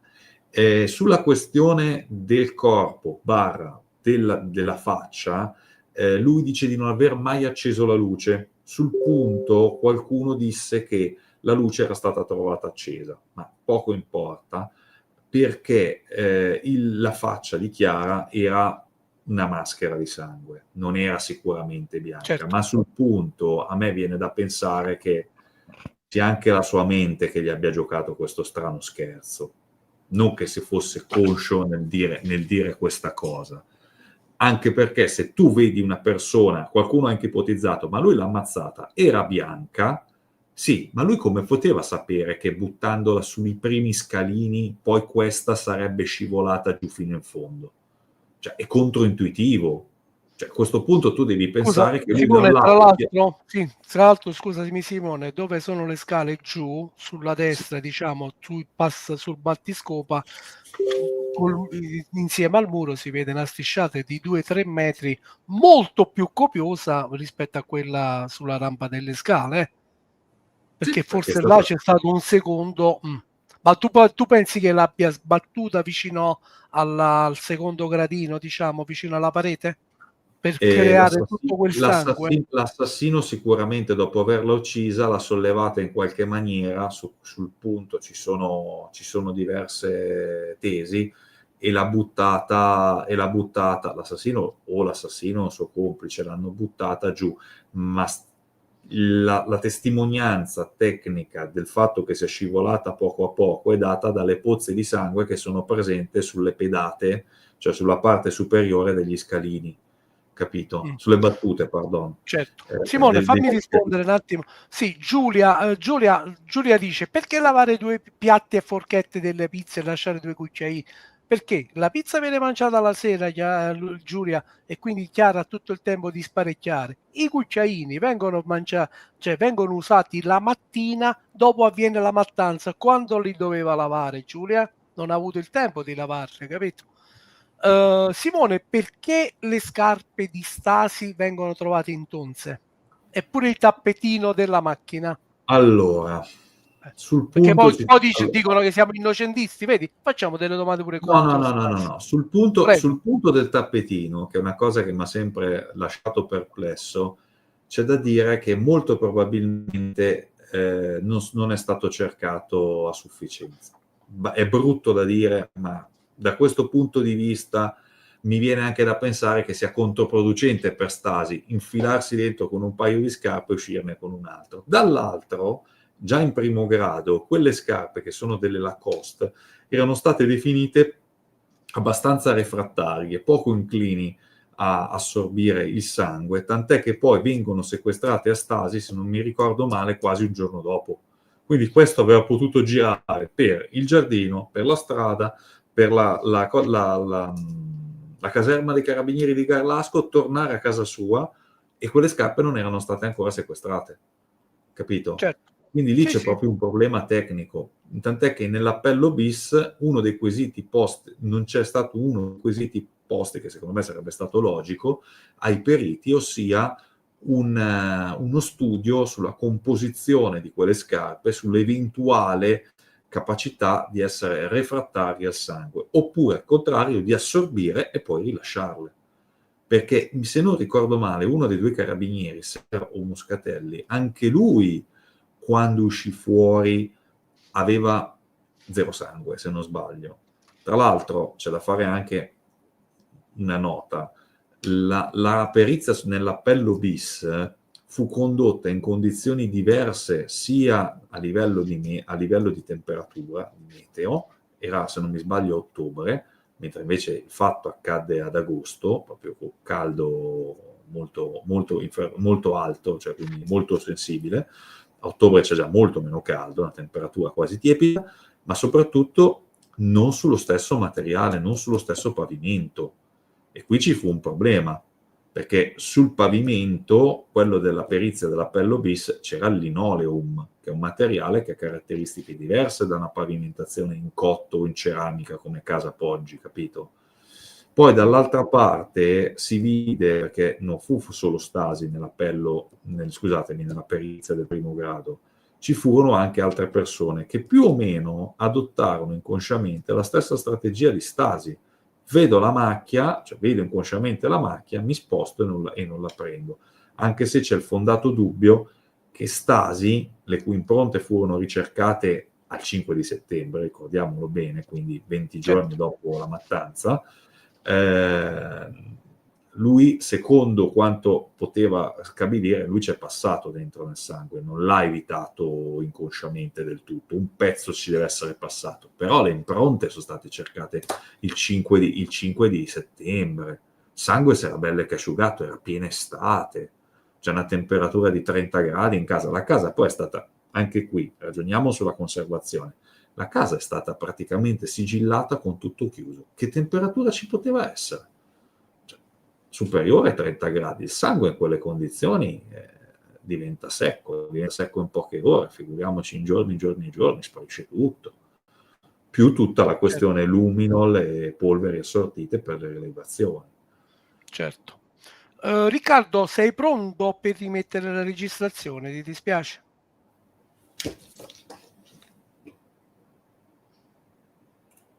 Voglio che Simone me ne parli. Stavo in ambulanza, in via Giovanni Pascoli a Garlasco. A Garlasco? Sì, Via Giovanni Pascoli al numero? 29, la via senza uscita, la trovo subito. Come? È una via senza uscita, mi sembra il 29, non ne sono sicuro. Ma cosa succede? E credo che abbiano ucciso una persona, ma non sono sicuro, forse viva. Ma in che senso? Cioè, cosa è successo? Lei cosa vede? E adesso sono andato ai carabinieri, c'è sangue dappertutto e lei è sdraiata per terra. In strada o in casa? No, in casa. Sì, ma è una sua parente? No, è la mia fidanzata. Quanti anni ha questa persona? 26. Ma lei è in casa adesso? No, sono in caserma, sono appena arrivato, adesso vi dico cosa è successo.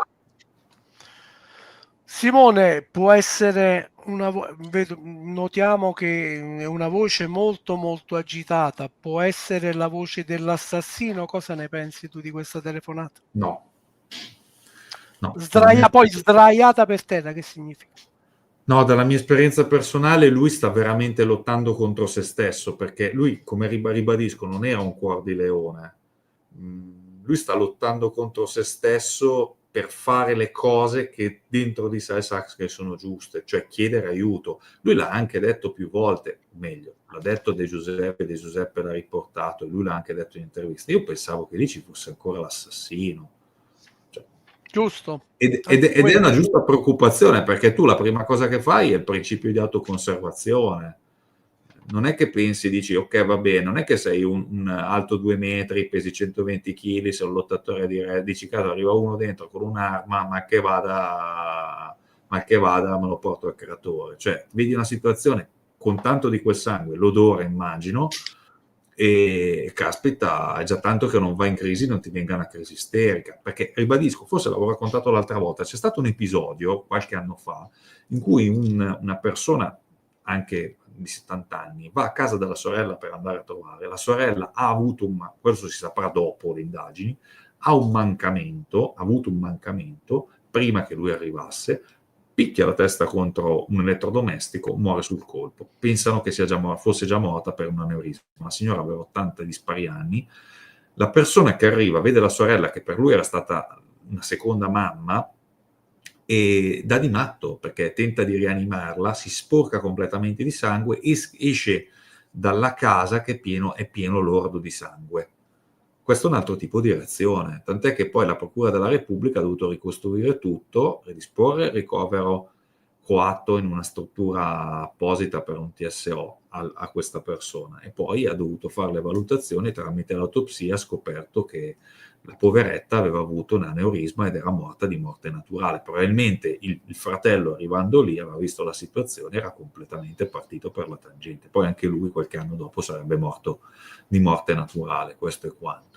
Quindi ribadisco, ci possono essere tante reazioni, questa mi sembra una reazione anche delle meno caratteristiche. Se non mi ricordo male, quando Gianna Del Gaudio viene trovata morta dal marito, viene trovata colpita, attinta da diversi colpi, il marito nella telefonata, il Tizzani, nella telefonata, che fu anche indagato, imputato e assolto 2 volte, se non mi ricordo male, e adesso è un uomo libero, lui per 2 volte, lui quando era al telefono aveva un bel turpiloquio, condito anche da bestemmie, perché si era trovato questa situazione ed era anche lui andato verso una certa direzione. Poi lo accusarono che come Stasi, che era stato lui che aveva ammazzato la moglie fingendo nel ritrovamento, ma poi nonostante fosse un processo mediatico è stato assolto. Ok, questo è, immagino, Simone, è porta l'ingresso. Però ti sì. devo dire due cose. Sì. Salutiamo, aspetta a me. Riccardo, rimani là, grazie. Ci saluta Federico Liguori, il nostro collaboratore, anzi siamo noi i suoi adepti, i suoi seguaci. Ciao Federico. Lui dice comunque l'idea del delitto di quel tipo in 23 minuti con Stasi che in bici sporco senza farsi vedere è surreale. Ci arriviamo pure a questo. Valerio dice, Simone, sono passate le 2 ore abbondantemente, qualche domanda la possiamo prendere. Valerio dice, si sa se l'operatore del 118 a sua volta ha allertato i carabinieri? No, perché i carabinieri, lui stava già dai carabinieri, è così? No, allora è prassi normalmente. Rispondiamo a Valerio. No, ti dico, è prassi normalmente che l'operatore del 118 contatti, ai tempi, io avevo fatto servizio civile qualche anno prima, nel 2002-2003, è prassi che contatti direttamente le forze dell'ordine.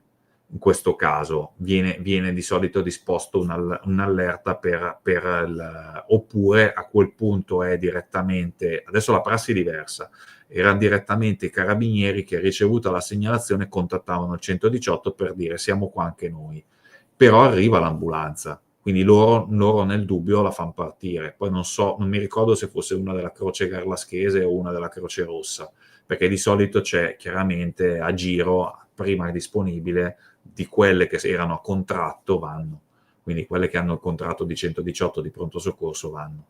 E quindi è arrivata l'ambulanza, c'è in qualche foto, si vede, e in questo caso arrivano loro, ci sono già i carabinieri, arrivano loro. Quindi sì. ahimè, cioè loro sì. sono allineati, uno non lascia indietro l'altro perché può sempre servire.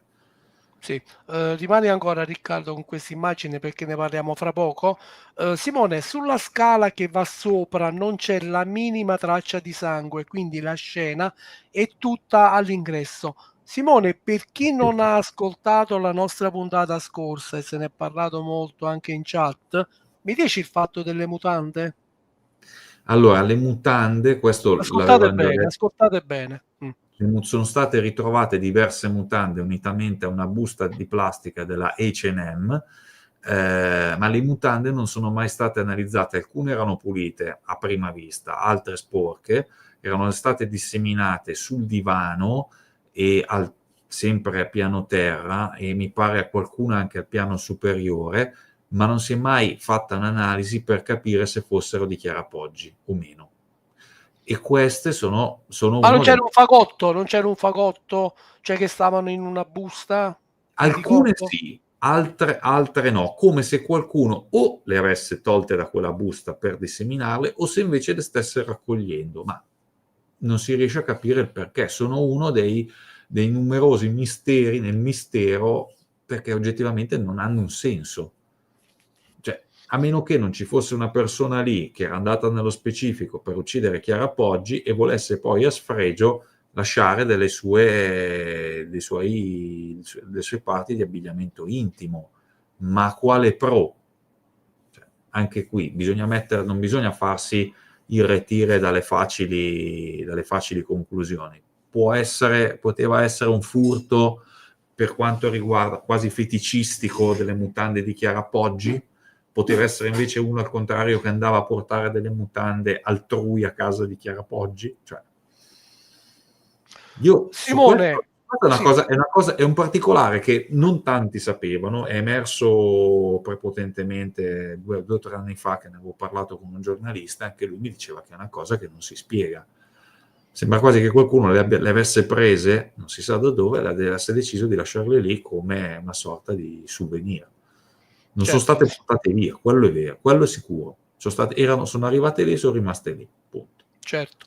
Simone, allora, questo è l'ingresso e diciamo questa è la prima scena che vede Stasi, giusto? Allora, sì, Che ci vede racconta questa le scena? pantofole Noi sulla purtroppo, sinistra. scusa Simone, noi abbiamo tante foto di sangue, però noi il sangue non lo possiamo mettere, No, quello è meglio di no ne per farvi possiamo, dormire, ne sono tranquilli. parleremo. Prego Simone, che dice Comunque, quella a sinistra sono le pantofole di Chiara. Quello che si vede in mezzo è un portaattrezzi del camino, sostanzialmente, che qualcuno ha ipotizzato essere un'arma del delitto, ma come vedete è lì. E poi sulla destra, per andare verso, lasciarsi sulla destra, allora a sinistra si vede lo stipite della porta che conduce in cucina, le scale che portano al piano superiore, a fianco alle scale c'è un piccolo corridoio, una sorta di disimpegno che porta verso la zona bagno, nonché verso il salottino, e sulla destra si lascia la sala salotto che c'è proprio quasi all'ingresso. Il sangue è presente all'ingresso, poco più in là dell'ingresso, e poi dove c'è il telefono quasi per andare verso la porta al soffietto. Non c'è una striscia di sangue continua, ma ci sono 2 accumuli di sangue, quindi viene da ipotizzare, come logico che sia, oltre a tutte le risultanze sul muro, che sostanzialmente Chiara sia stata attinta da 2 serie diverse di colpi, intervallate probabilmente da qualche minuto. Cosa abbia fatto l'assassino o cosa abbiano fatto gli assassini nel frattempo, questo non si sa, però già il riferimento alle mutande di prima può essere un indizio. certo. Ora, Simone, scusami, quelle sì, ciabatte abbandonate da Chiara, che ti fanno pensare? che secondo me non le ha perse lei, lì sono state buttate dalla persona o dalle persone che sono passate, magari con un calcio. Perché già è strano che sono Sì, troppo sono vicine l'una una all'altra. vicino all'altra, Che una se le vicino perdi, diciamo, le perdi all'altra. pure a distanza di 1 metro, no? Le perdi Sì, distanti. Invece, e poi comunque Chiara viene attinta dai colpi direttamente all'ingresso. Allora io mi ricordo che Maria Marras aveva detto: guarda, potrebbe essere una persona che ha sfruttato l'apertura per i gatti ed è entrata e l'ha certo, colpita. sì. Però quello che mi dà da pensare è che sostanzialmente Chiara non ha neanche fatto in tempo a reagire, quindi probabilmente era una persona. Io immagino che se vai a aprire per i gatti un minimo di tensione tu ce l'abbia. Cioè, invece quando apri che non so, è un parente, è un amico, è il fidanzato, è una persona che conosci, e dalla sit di Stefania K noi sappiamo che lei appena suonavano apriva la porta, disinseriva l'allarme, apriva la porta, guardava chi era il cancelletto, apriva il cancelletto e poi socchiudeva la porta di modo che chi entrasse poi richiudeva la porta. Quindi in questo caso lei è andata proprio tranquilla, in sicurezza, non aveva proprio, è stata attinta da colpi proprio dati con una persona che non si difendeva. Quindi invece quando tu lasci andare i gatti, io ne ho avuti in tempo passato qualcuno, comunque hai un minimo di tensione se devi aprire la porta a finestra anche alle 3 di notte, per intenderci, non è che vai Simone, lì noi non abbiamo difesa da parte di Chiara. No, però dopo la prima gragnuola di colpi che la stordisce, la manda per terra, probabilmente il suo assalitore pensa che sia morta, lei dopo un tot minuti riprende conoscenza e si trascina verso l'uscita. Però a quel punto l'assalitore si accorge che è ancora viva e la finisce. Poi Tu credi? successivamente Prego, la prego, Simone. trascina, poi verso la trascina o la trascinano verso la porta a soffietto, la aprono, la buttano giù per 2-3 gradini e poi richiudono. E a quel punto inizia il suo lento spostamento, lento scivolamento verso il basso. Simone, perché la butta? Qual è l'esigenza del killer, i killer, di buttare una ragazza Allora, quando l'hanno fatta fuori la terra? Io per, scappo. Qual è l'esigenza di per buttarla giù? psicologia spicciola è banalmente che la cancellazione della persona o la cancellazione di quello che si è fatto, o magari un misto di tutti e due.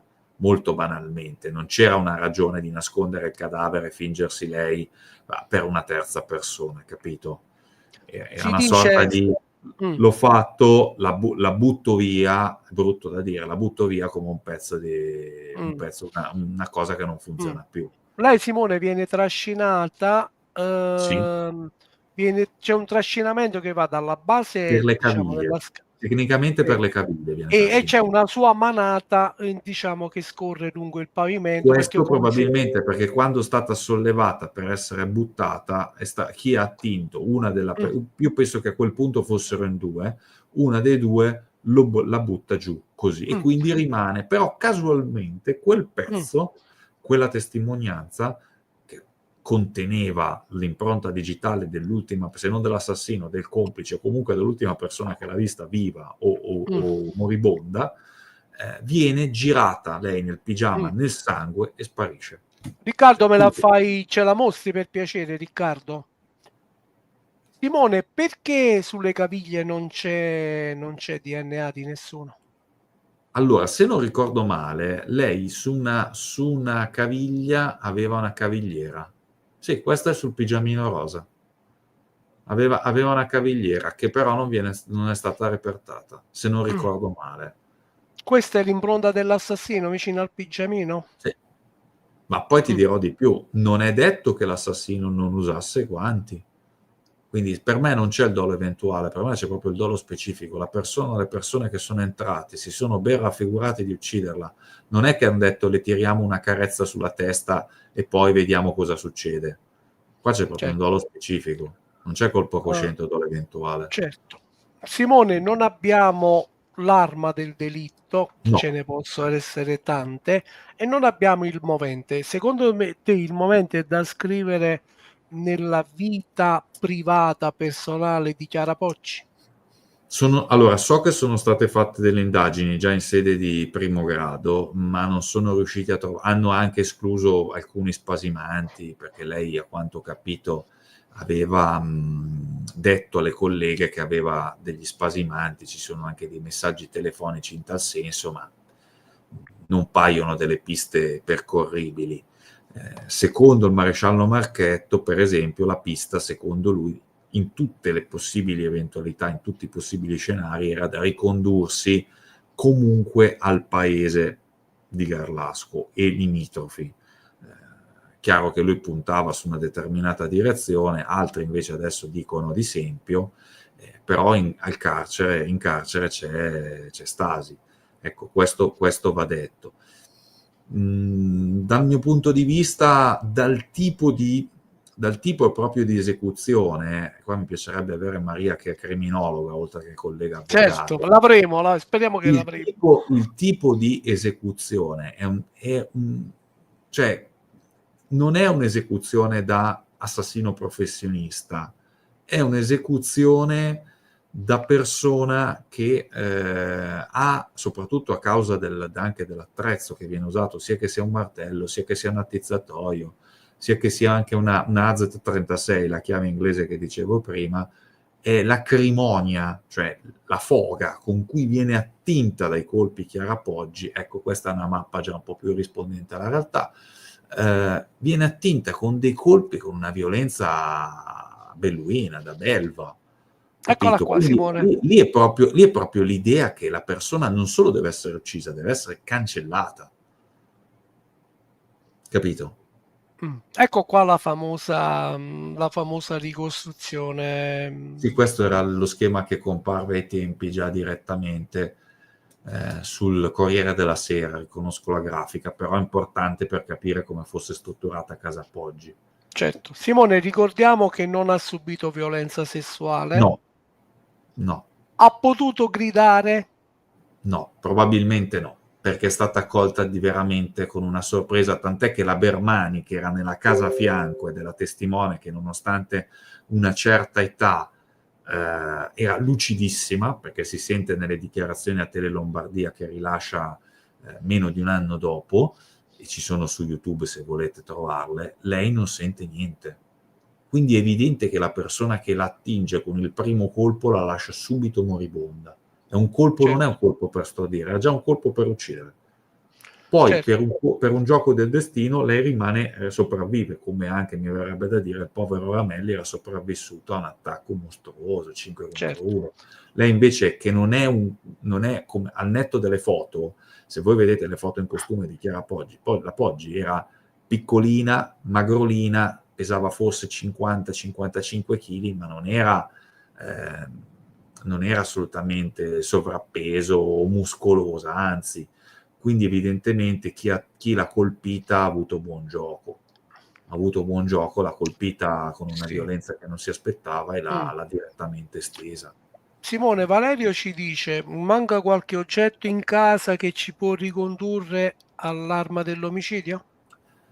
E Giuseppe Poggi disse che dalla sua officina laboratorio mancava un martello.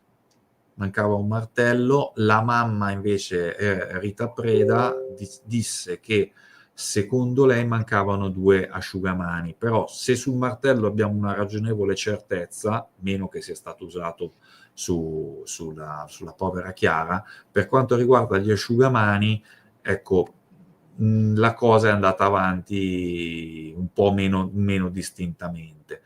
Però, secondo alcuni criminologi, facciamo un passo indietro, secondo alcuni periti, per esempio il professor Avato, che era il perito della difesa nel primo grado ed è un medico, lui sosteneva che l'azione omicidiaria fosse da ricondurre a 2 persone e che 2 fossero state le armi utilizzate nelle 2 fasi dell'omicidio della vittima.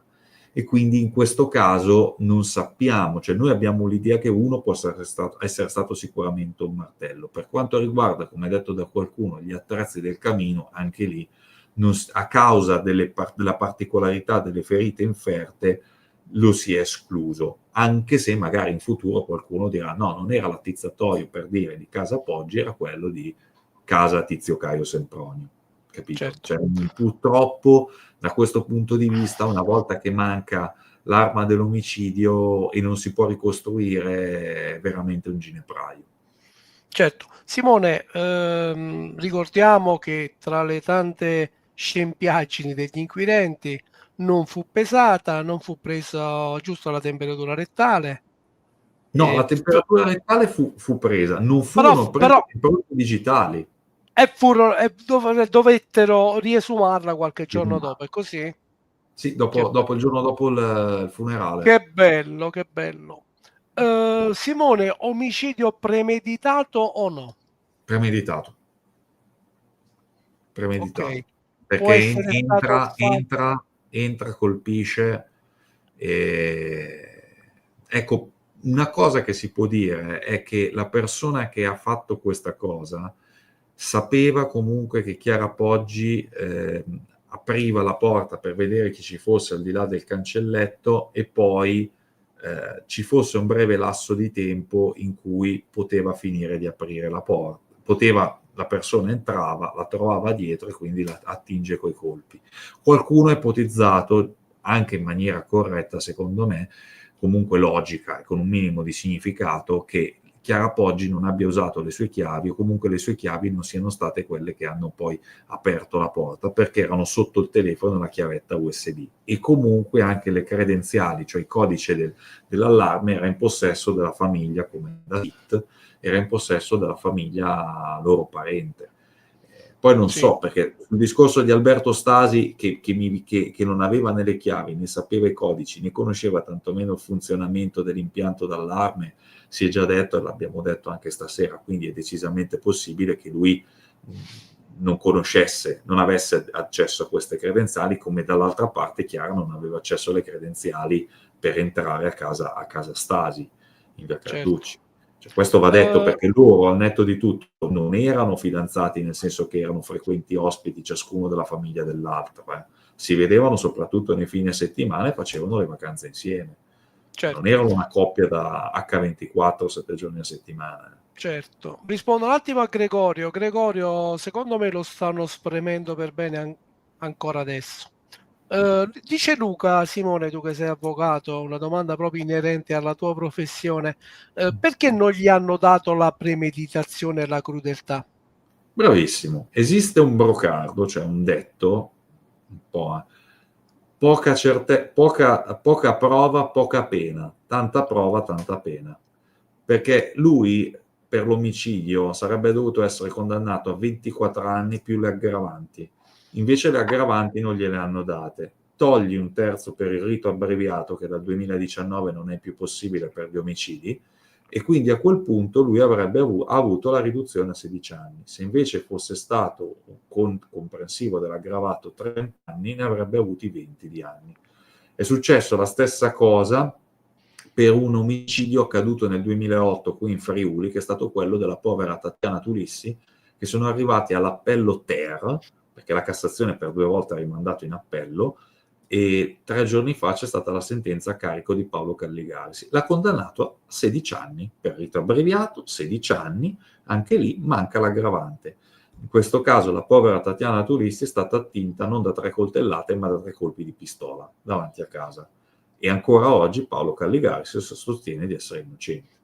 Certo. Anche qui, come vedi, certi fenomeni si ripercuotono. Però in questo caso era interessante capire che anche lì era entrata l'esimente dalle aggravanti, che nel caso di specie di Garlasco è una...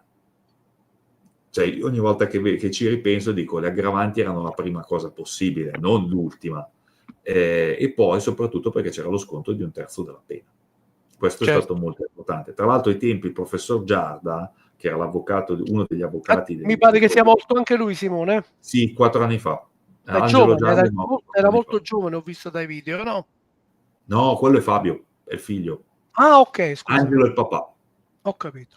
Vabbè. Angelo è il papà ed è morto, se non mi sbaglio, 3 o 4 anni fa, 80 anni. Simone, lui... prego. No, ti volevo dire, prima che dimentico, poi continui tu, volevo ricordare un attimo l'autopsia. Il 16 agosto viene riscontrata la morte per sfondamento del cranio e lacerazione dell'encefalo, e praticamente mi pare che si parli di una quindicina di colpi, quindi una bella mattanza. C'era del cibo nello stomaco, cornflakes, biscottine, probabilmente quelle merendine del distributore automatico che abbiamo trovato sul divano. Non c'è latte, e l'orario della morte appunto è tra le 9:12 e le 9:35. Siccome adesso qui in chat mi vogliono mangiare vivo, perché se è premeditato dicono, quindi l'attrezzo non l'ha trovato in casa, ma se l'è portato appresso, Simone. Sì, perché se la strategia depistatoria vale per Stasi, allora se l'assassino è un altro, sono altri, è evidente che debba valere soprattutto per loro.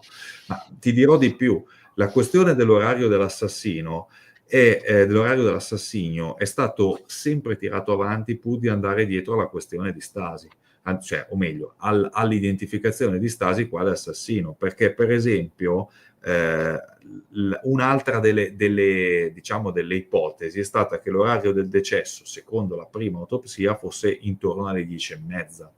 Poi si è spostato avanti, perché il PM nel marzo del 2009 ha detto dalle 11 alle 11:30. Dalle 11 a mezzogiorno, si è pensato per anni questo, Simone, sì, e poi sono andati prima alle 9:35 e poi alle 12:30, solo che avendo tutti degli orari coperti, anche grazie alla perizia di Porta e Occhetti, che hanno stabilito che lui alla mattina aveva lavorato la tesi, l'unica finestra che era rimasta era 9:12 e 9:35. Hanno dovuto non considerare addirittura la testimonianza della Travain, che passa in 2 secondi, vede che la finestra della cucina era chiusa, pur di andare a beccare quei 23 minuti in cui succede di tutto più, ignorando che comunque poi lui ha acceso il computer, ha fatto quello che ha fatto, ha parlato con la mamma, si è rimesso a lavorare alla tesi e l'ha fatto fino alle 12:30. Cioè, una persona che fa così dopo aver compiuto un omicidio di quel genere, cioè, non è un dissociato, è un serial killer. Cioè, uno che lui uccide e fa tutto secondo uno schema, capito? Certo. Quindi è già quello che uno non deve considerare solo la fase preparatoria dell'omicidio, ma deve anche considerare come si comporta dopo.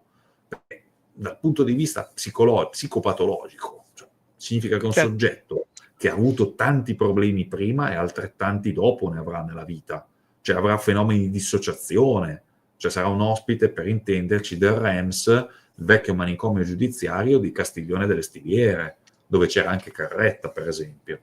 Cioè, non è una persona che circola liberamente e riesce a dissimulare questi fenomeni. Questi fenomeni poi vengono fuori. Va bene, adesso qualche domanda, Simone, la prendiamo e poi dobbiamo dire un'altra cosa. Ci Qual staccano è? la corrente. Sì, no, un altro, no, non me li tolgo più di dosso, i ragazzi vogliono ascoltare. Simone, che è la telefonata di Andrea, aiutami, che come è andata a finire a proposito? La telefonata di Andrea... Andrea, aiutami, di Alessandro, questa che è uscita alla fine. Qua, Allora, è questa stata... è... Allora, già nel 2007 a SIT fu ascoltata una persona, di cui non si sa il cognome ma solo il nome Alessandro. Questa persona ricevette una telefonata a metà mattina, intorno alle 11, in cui veniva invitato caldamente dalla donna o ragazza che c'era dall'altra parte ad aiutarla, e questa persona continuava a dire: l'hanno uccisa, era giovane, l'hanno ammazzata in casa, mi devi aiutare di qua e di là. No, non a metà mattina, intorno alle 13 se non sbaglio. E innanzitutto questa persona disse: guarda che io non sono, aveva riconosciuto la voce, ha detto: guarda che io non sono Andrea, sono Alessandro. Poi questa persona, la telefonata è durata qualche secondo, quindi una trentina di secondi, perché prima di farla risalire l'interlocutrice, questo Alessandro, ci ha impiegato qualche minuto. Poi è arrivato un messaggio da parte della persona che diceva: scusami per averti disturbato, ti ringrazio comunque per quello che mi hai detto. Lui va dai carabinieri, espone il telefono e gli dice: guardate cosa ho ricevuto, e questo è stato il messaggio. Quindi è andato a corroborare, a confortare quello che aveva detto sulla telefonata. Però poi non sappiamo se i carabinieri abbiano interrogato anche l'altra persona. Io immagino di sì, però non sappiamo cosa sia stato detto da questo punto di vista. Ed è l'ennesima anomalia, perché se questa persona fosse esattamente qualcuna di quelle che si pensa, a quel punto i puntini inizierebbero a essere tanti da unire. Certo. Però lasciami dubitare, perché se questa pista non è stata perseguita anche dagli avvocati di Stasi, gli avvocati di Stasi sono andati a prendere anche, per esempio, il testimone Vignati, che vede la macchina di Maria Rosa Poggi in giro, il piccolo SUV nero Terios in giro per Garlasco in un'altra direzione, mentre lei a SIT aveva fatto un'altra dichiarazione, ed è scritto anche in sentenza di primo grado, tra l'altro. Quindi, come dire, ci sono tante piste, tra virgolette, cieche, comunque di non facile integrazione all'interno dello scenario, però bisogna stare attenti a non perdere di vista il bersaglio grosso dal punto di vista investigativo. È chiaro che se uno ti viene a riferire una certa telefonata e poi scopri che questa persona che ti ha telefonato è una persona che magari ha dei problemi, si emoziona facilmente, stava chiamando un altro Andrea, perché non è esattamente, non è che si chiamasse, che ne so, Anacleto o Vittorio, per dire due nomi un po' più rari rispetto a Andrea. Quindi anche lì lascia un po' il tempo che trova, bisogna sempre verificare, contestualizzare e riverificare, e quindi poi da lì si può fare un ragionamento. Però gli inquirenti sanno il nome della ragazza barra donna che ha chiamato questo Alessandro chiedendo aiuto ad Andrea, perché hanno Simone, visto il messaggio. Sì. Spiegami sto fatto del SUV nero. Allora, il test Gianluca Vignati, se non mi sbaglio, vide il SUV nero di proprietà di Maria Rosa Poggi, la sorella minore di Giuseppe Poggi e madre delle gemelle K, che andava in una direzione opposta, una direzione, lui diceva vicino, allora, latamente poteva andare verso via Pascoli, ma fosse andata anche verso Vigevano noi non lo sappiamo. Tuttavia lei nelle SIT dice che era a casa con le figlie, cosa simile per l'avvocato K, che però è una prova documentale. Lui dice di essere stato a casa fino alle 9:30, mentre in realtà il suo telepass al casello della 7 di Casei Gerola, della Milano-Genova in direzione Milano, segnala il passaggio della sua macchina. Quindi hanno dichiarato in entrambi i casi, hanno dato delle false versioni, o comunque delle versioni discutibili, perché è vero che un testimone, come dicevano, unus testis nullis testis, cioè un testimone nessun testimone, ma la prova del telepass è una prova documentale. Probabilmente non sono state ritenute influenti dagli inquirenti, questo è un dato di fatto. Addirittura se ne parlava nel primo libro che ho letto su Garlasco, che è Colpo di scena questo, che è... Sì. Non so Simone, se dice Giulia che in Rai hanno detto che era un ex della K di 6 anni prima? Che? Dice Ryan? Giulia, sì, in Rai hanno detto che era un ex della K di 6 anni prima, tu ne sai qualcosa? Questo Alessandro? Sì, No.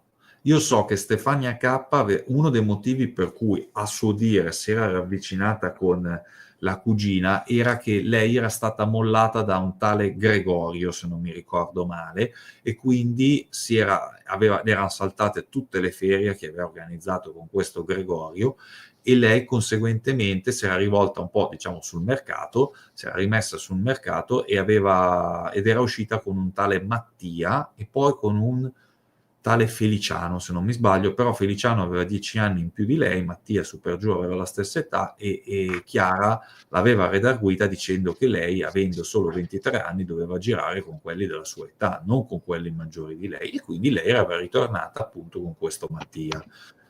Questo è brevemente un po' la situazione sentimentale. Adesso Stefania K, tra l'altro, è sposata con figli, però in quel caso lei aveva detto che si era confidata appunto con la cugina, e la cugina le aveva dato questo consiglio, basta, solo questo. Riccardo, mi metti quella piantina un attimo? Ne abbiamo due. Diamo un attimo un percorso e poi andiamo piano piano alla fine.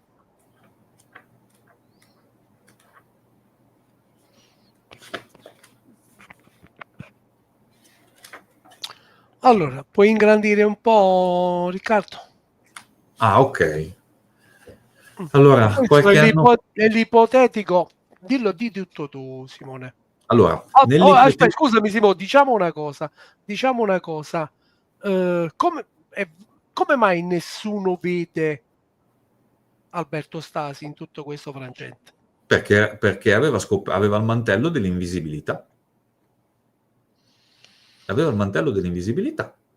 Tra Cioè, l'altro, Simone, sì. dice Valerio, se l'omicidio è premeditato, l'assassino ha previsto che si sarebbe imbrattato di sangue, quindi avrebbe preso qualche Sì. precauzione? Sì. Oppure comunque poteva usufruire dei famosi asciugamani e farli Poteva sparire. avere uno zainetto, una borsa da palestra? Sicuramente una borsa da palestra, ma aspetta, ci arriviamo. Allora, questo Prego, Simone. allora, Ne questo è il primo. abbiamo due. Mettiamo Sì. questa prima. Questo è la nuova Invernizzi, è il magazzino di Nicola Stasi, il famoso magazzino di Quella a ricambio sinistra. in via Tramia o Tramia, che è esattamente, e invece a destra si parte da via Giovanni Pascoli all'8. Allora, questo è il tracciato più semplice Ok, per grazie. arrivare alla nuova Invernizzi. Se vedete, a piedi sono 27 minuti, c'è anche la distanza di 2 chilometri, in bici andando a mettiamo 15 km all'ora lo si può fare in un tempo considerevolmente minore, tant'è che l'avvocato Tizzoni, che aveva spinto molto per lo spostamento su bici di Stasi, aveva realizzato anche un filmato dimostrando che si poteva fare il trasferimento in un tempo molto relativamente minore rispetto alla camminata. Sì. Simone, Tuttavia, sì, scusami, Stasi in che via stava? allora, questo è via Tramia, dove c'è il magazzino. Invece, se vai avanti, questa è via Giosuè Carducci, dove c'era la casa di Stasi, al Capito. Ma 29. via Invernizzi che c'è? Perché No, l'Invernizzi, la nuova Invernizzi è il sì, nome del nuova magazzino Invernizzi. ricambi di Nicola Stasi, ed è Ah, in via ok, perfetto. Tramia o Tramia, perché lui con la bici sarebbe potuto andare lì. Ma questo è lo Questo è stesso qua. percorso che avrebbe fatto in macchina? È lo stesso? Mi pare di sì. O sono delle traverse particolari, quello No, intendevo. perché una delle ipotesi che avevo fatto ai tempi, che era stata recepita anche da qualche ricercatore, è che via Pascoli, che non è esattamente una via chiusa se la percorri a piedi, ti conduce a via Mastronardi, la famosa via dove doveva dirigersi De Montis Muschitta. Poi, girando per le vie dietro, è possibile raggiungere una certa area dietro, però per arrivare in via Carducci devi comunque Sì. farne, anche perché la via, quella più lunga, è via Pavia, è la traversa principale, è l'arteria principale del paese. Certo. Quindi lì è impossibile che alle 9:30 di mattina non trovi nessuno e nessuno ti veda. Simone, Nessuno, due cioè, nessuno cose. Sì, sì. due cose. Dov'è la casa di Andrea Sempio in questa piantina? La casa di Andrea Sempio è in una parallela di via Giovanni Pascoli, posta più a sinistra e Vado verso il supermercato più o meno? no, è più in basso, è sempre su via Pavia. Ah, a scendere, ho capito. Sì, è sempre su via Pavia e è una O a via scendere, chiusa. Riccardo. Sì, No, è una di quelle vie lì chiuse. Matteotti, eccetera, eccetera. No, quelle Gramsci. sono in basso, è in alto. Mi Ah, in pare che alto. sia una via sempre, no, più a No, destra, no, vabbè, a destra. ma Sopra via Pascoli, Riccardo. no, è a fianco di via Pascoli a sinistra, è la Riccardo, terza o la quarta via. vai tutto a destra, Riccardo. No, tutto a destra. Comunque non vi preoccupate, è una via Ok, che è raggiungibile a piedi facendo le traverse dietro. sì. Ma le sorelle invece dove stavano, Simo? Non lo so, non le ho mai cercate perché abitano in una casa padronale, ma al di fuori diciamo, della cerchia, è più nella zona sinistra, non vicinissimo a Stasi, però insomma diciamo nelle prospicienze. Poi sotto, se vedi, ci sono le rotonde che è Ah, le famose. sì, le famose rotonde, la più famosa discoteca della Lomellina, che è quella zona della provincia di Pavia. Questo è Capito. quanto. Coi tempi di percorrenza, Simone, che idea ti sei fatto? Alberto ha potuto fare tutto quello No, che ha fatto in 23 minuti? no. Non ci Per sono me, idee. è Ma, no, ma, improponibile. non, ma non che non è che siamo innocentisti, però No, parliamo, sono dati di fatto. Tu 23 minuti non ce la puoi mai fare. no, è improponibile. Partendo dalle 9:12, giusto? Dalle Simone? 9:12 che viene disattivato l'allarme fino E alle 9. ricordiamo che i fruttoli l'estate sicuramente non li ha mangiati o bevuti Non Alberto, li ha non c'era. consumati, non li ha Non c'era. consumati Chiara Poggi, ma mettiamo il caso che li avesse consumati anche qualcuno nottetempo, qualcuno inteso dire persone che sono arrivate a trovare Chiara Poggi. Mm. Ma perché queste persone non sono... Stasi fosse paradossalmente il colpevole, oltre ogni ragionevole dubbio che abbiamo visto che c'è. Ma caspita, perché allora perché queste persone non si sono mai più fatte avanti? Per dire, no, guarda, c'ero, ma non sono io il colpevole. No, tutti, è stato un fuggi-fuggi. Tu conoscevi Stasi? No, non lo conoscevo. Esempio, conoscevi Stasi? No, assolutamente. Mi sembra quasi che sia 10 piccoli indiani. Cioè, mi Simone, sembra abbia scusami. quell'atmosfera da romanzo l'Agatha Christie. Non so come Scusami definirlo. Simone, Roberto Lodi ci dice, Simone, abbiamo finito bene o male, Roberto Lodi, qualche domanda prendiamola, Sì? regaliamo un altro quarto d'ora alla vicenda e poi chiudiamo. Dice la famiglia K abita sulla circonvallazione vicino alla rotonda di Via Alagna, io non Sì, so. cioè siccome Garlasco Sì, è in diagonale sotto, sì, ho capito. sì. Dice Valerio, in tutti questi tragitti non c'era nessuna telecamera? No, che io sappia no, perché secondo me sarebbero state già prese da mo'. Tra l'altro la caserma dei carabinieri è più spostata a sinistra, quindi Stasi avrebbe potuto anche, nell'ipotesi, avrebbe potuto anche aggirarla da questo punto di vista. Tant'è che a 600 Vabbè. metri da via Pascoli ma è spostata. Quindi se uno fosse passato di lì in bicicletta e la telecamera avesse registrato soprattutto, perché ci ricordiamo con Bossetti cosa succedeva, ecco, da quel punto di vista lì, adesso vado a cercarlo al volo, Certo. ecco, lì ci sarebbe stato qualche problema. Ma invece non l'hanno mai trovato. Non hanno mai trovato il filmato, quindi tutte le prove eventuali a discarico non sono mai state... Allora, vediamo subito. Eccolo qua. Comando, è in una via laterale, sì, di via Pavia, eccolo qua. Il comando Carabinieri Garlasco. Sì, non sarebbe mai passato neanche di lì. E ai tempi non c'erano tutte le telecamere di sorveglianza che ci sono adesso, ma anche banalmente 15 anni fa. Non ci sono. Garlasco è sempre stato un Simone, posto. quella Sì, bici vi ripeto, prendiamo qualche domanda a volo e poi certo, ci chiudiamo. mancherebbe. Quella, sì, ringraziamo gli ascoltatori che sono veramente tantissimi e ci stanno facendo compagnia fino a quest'ora. La bici nera può essere coinvolta in questo omicidio? Quella bici nera della Bermani? È una bella domanda. Sicuramente Cioè, è io un scusa elemento di Simone, sì, sospetto. io È un dico una elemento cosa, io dico una cosa. Primo, Alberto Stasi non la va, non ha, cioè tu non vai a ammazzare di mattina una persona, è la tua fidanzata, hai tanti giorni, tanti tempi, puoi pianificare meglio. Primo, secondo, secondo Simone, io se vado con la bici, io la entro o no, la entro dentro il sì, la giardino. O metto no, che la dentro, metto perché è la fuori? cosa più logica del mondo. Cosa faccio? La lascio Perché fuori? devo lasciarla fuori? Bravo. Quella là è una diciamo, è un ospite occasionale di Chiara. Può essere una Anche perché donna, può essere un me la uomo. possono fregare, mi viene da dire. Cioè, Beh. passano via anche per farmi uno scherzo, me la prendono, me la fanno sparire, me la fanno trovare nel bosco, Mm. per dire che di dietro c'era anche Quindi è dato sapere se una persona, un uomo, due uomini, un uomo e una donna, non lo sapremo mai. bella domanda, perché in effetti a me era venuto in mente che qualcuno sì, si sarebbe potuto recare sul Può luogo. essere, scusa Simone, può essere pure che la donna faccia semplicemente da spettatrice non pagante, per Da esempio, palo, da da palo mi viene palo. da dire. Sì, potrebbe anche essere. Mm. Potrebbe E anche dimmi essere. un'altra cosa, Simone, oltre a quello di sempre abbiamo un ignoto 2 maschile, che roba è Maschile. là? Che roba è là? Questa è una cosa che mi ha stupito parecchio, perché anche No, nel perché merito. si fanno dei post alla strambalati e cose, però quando si deve parlare di cose scientifiche nessuno ne parla. Che No, dici tu di questo ignoto c'è 2? questo ignoto 2, ma questo mi rimanda a un retropensiero che ho avuto in corrispondenza di Guerinoni Bossetti, ossia che noi, anche parlandone con un biologo oggi, cioè, mi dice se c'è solo l'aplotipo Y, io posso andare a identificare il ceppo patrilineare, ma è difficile andare a cercare la persona singola. Evidentemente questa persona che tu ben conosci mi ha detto, evidentemente Certo, c'hanno qualcosina di più.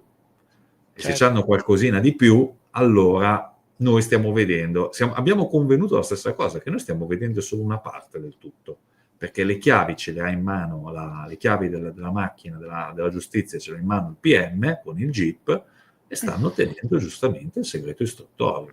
Magari Certo. domani, domani, quando ci sarà l'avviso di chiusura delle indagini preliminari, un 415 bis, ci sarà una sorpresa di quella. Io già ti dico che qualche sorpresina potrebbe arrivare dall'intervista, o meglio, dallo speciale delle Iene, perché al netto dell'intervista di Stasi ci sono alcune cose che potrebbero venire fuori e essere estremamente importanti. Io ti dissi Questo, qualche giorno fa, ti ho detto, ma non è che Andrea, il nostro caro Andrea, possa essere stato buttato là come amo, come cavia? sì, sì, sì, è stata la prima cosa che ho pensato, perché ho detto, addirittura dagli atti del fascicolo, che è stato quello archiviato nel 2017, emerge un'intercettazione. Ricordiamo che le intercettazioni le hanno disposte tardi, poi anziché dare una risposta scientifica al quesito posto dal perito, o meglio, dalla perizia del dottor Linarello, loro hanno preferito ascoltare Sit De Stefano, che equivale a dire osta il vino della casa è buono, visto che è lui che ha fatto la perizia, dai un incarico a un perito terzo, anche ostile, ma dagli. Certo. Quando Sì, viene per scusa trovare Simone, sì, sì, Valerio, il ignoto 2 è un maschio è al un maschio, 100%. è un maschio. Sì. E Ma potremmo, aspetta, Simone, potremmo avere delle sorprese anche riguardo a ignoto 2, giusto? ma fammi finire il ragionamento. Prego. Sempio riceve anche una telefonata ed è tutto riportato anche da altre fonti, quindi non sto raccontando una favola, e le altre fonti non sono mai state querelate, l'hanno scritto in articoli, l'hanno scritto in libri, cioè riceve una telefonata a un certo punto di una persona di una certa età, ma si sente dalla voce molto autorevole, che gli dà del tu e lui gli risponde con lei, e lui gli chiede, si sono visti i giornalisti? Stai bene? Sei tranquillo? Quindi possiamo dire che Sempio abbia usufruito, volente o nolente, di una sorta di dispositivo di protezione. Non si sa a quale fine. Potrebbero essere persone che si erano dispiaciute banalmente della sua situazione e si sono attivate per proteggerlo. Lui aveva 3 avvocati che non costa, purtroppo la mia categoria non è una delle più economiche al mondo, aveva poi tutta una serie di professionisti che lo affiancavano, si è visto a 4° grado, e caspita, Lui adesso addirittura il generale Garofalo non si era offerto come suo consulente, che tra Certo. l'altro è in una situazione, come dire, un pelo di conflitto di interessi, perché all'epoca comandava il RIS, che ha avuto la responsabilità delle indagini scientifiche. E sappiamo pure com'è andata, no? Simone? Benissimo, un capolavoro. Vabbè, niente. Posto. E io Sai per che me dobbiamo chiudere, perché sennò veramente ci chiudono il canale. Siamo a 3 ore e un quarto. possiamo anche terminare. Continueremo. Io credo che, diciamo, che per Pasqua si risolve tutto. Ripeto, non siamo innocentisti, però abbiamo dimostrato, Simone ha dimostrato con tantissimi elementi, che ci sono dei forti dubbi che non possa essere stato Alberto, anche perché Simone alla fine il movente non c'è un movente forte o no?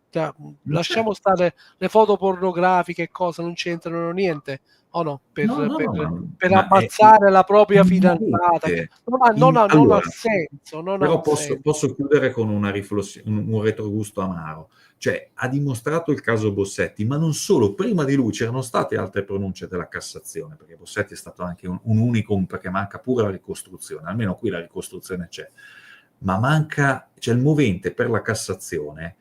Ormai è stato stabilito che in presenza di prove certe, anche qua prove certe non ne abbiamo tutti degli indizi ritagliati come una sorta di vestito su misura, a quel punto il movente non serve più, Certo, basta avere le prove qua sono tutti mezzi indizi, cuciti su misura in base alla vecchia sentenza di Cassazione, tant'è che persino il PG, il procuratore generale Oscar Cedrangolo, si è imbufalito, ha fatto quella requisitoria entrata nella storia della giudiziaria d'Italia, e ha fatto 4 ore e mezza, se non mi ricordo male, di requisitoria. Ma ha fatto Simone, 10. fammi prendere un attimo questa telefonata, scusate, questa domanda. Ciao Gianluca Marz dice: all'epoca i RIS, io non ne so niente, vediamo Simone se lo sa. All'epoca Sì? i RIS avevano isolato con una perizia anche orme femminili, scarpa 35-36, dice che Non c'è lo su so. internet, potete trovare, non lo No. sai. No. No, perché se ci fosse stata una scarpa femminile che non fosse degli operanti che sono intervenuti in quello scenario, quindi posso immaginare che magari qualcuno fosse anche di sesso femminile, sarebbe già venuto fuori un pandemonio, sarebbe già venuto veramente fuori e poi magari un'impronta che per una serie di ragioni è invece riconducibile a un elemento della famiglia Poggi. Cioè, mi viene a pensare magari un'impronta della mamma Rita Preda da una parte che è rimasta giù perché c'è stato dello sporco e magari in cantina e lì hanno trovato l'impronta, ma ne dubito, se no sarebbe emersa negli atti a livello documentale nel fascicolo, ma anche a livello, questa cosa sinceramente non l'avevo mai sentita prima e ne ho sentiti tutti i colori, sia vere che meno vere. Simone, io ritorneremo su questa vicenda sicuramente. Tu sarai ospite di Federico settimana prossima, Sì, giusto? pensiamo il 4 di aprile, su per giù la data dovrebbe essere quella. Che giorno è il 4 di aprile? Giovedì. Giovedì. E quindi Federico farà un tour de force, perché io quasi sicuramente faremo di nuovo Iara Gambirasio venerdì prossimo, va No. bene?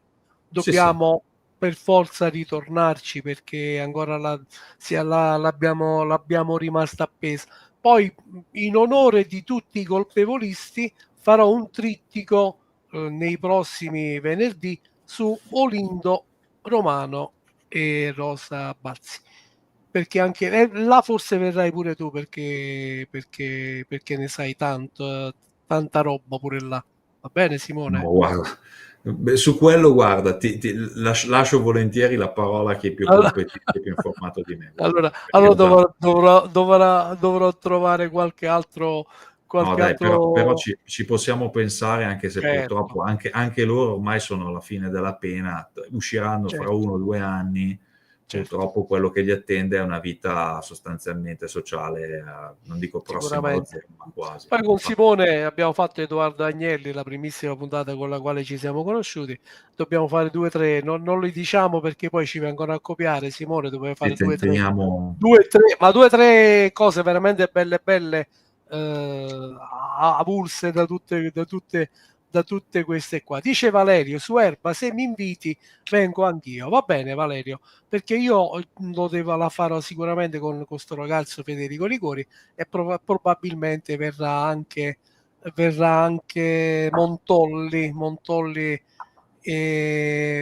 Montolli e alla faccia Valerio di tutti i colpevolisti, perché a me più stanno dentro sta gente e più io voglio indagare per vedere se è vero o meno. Va bene?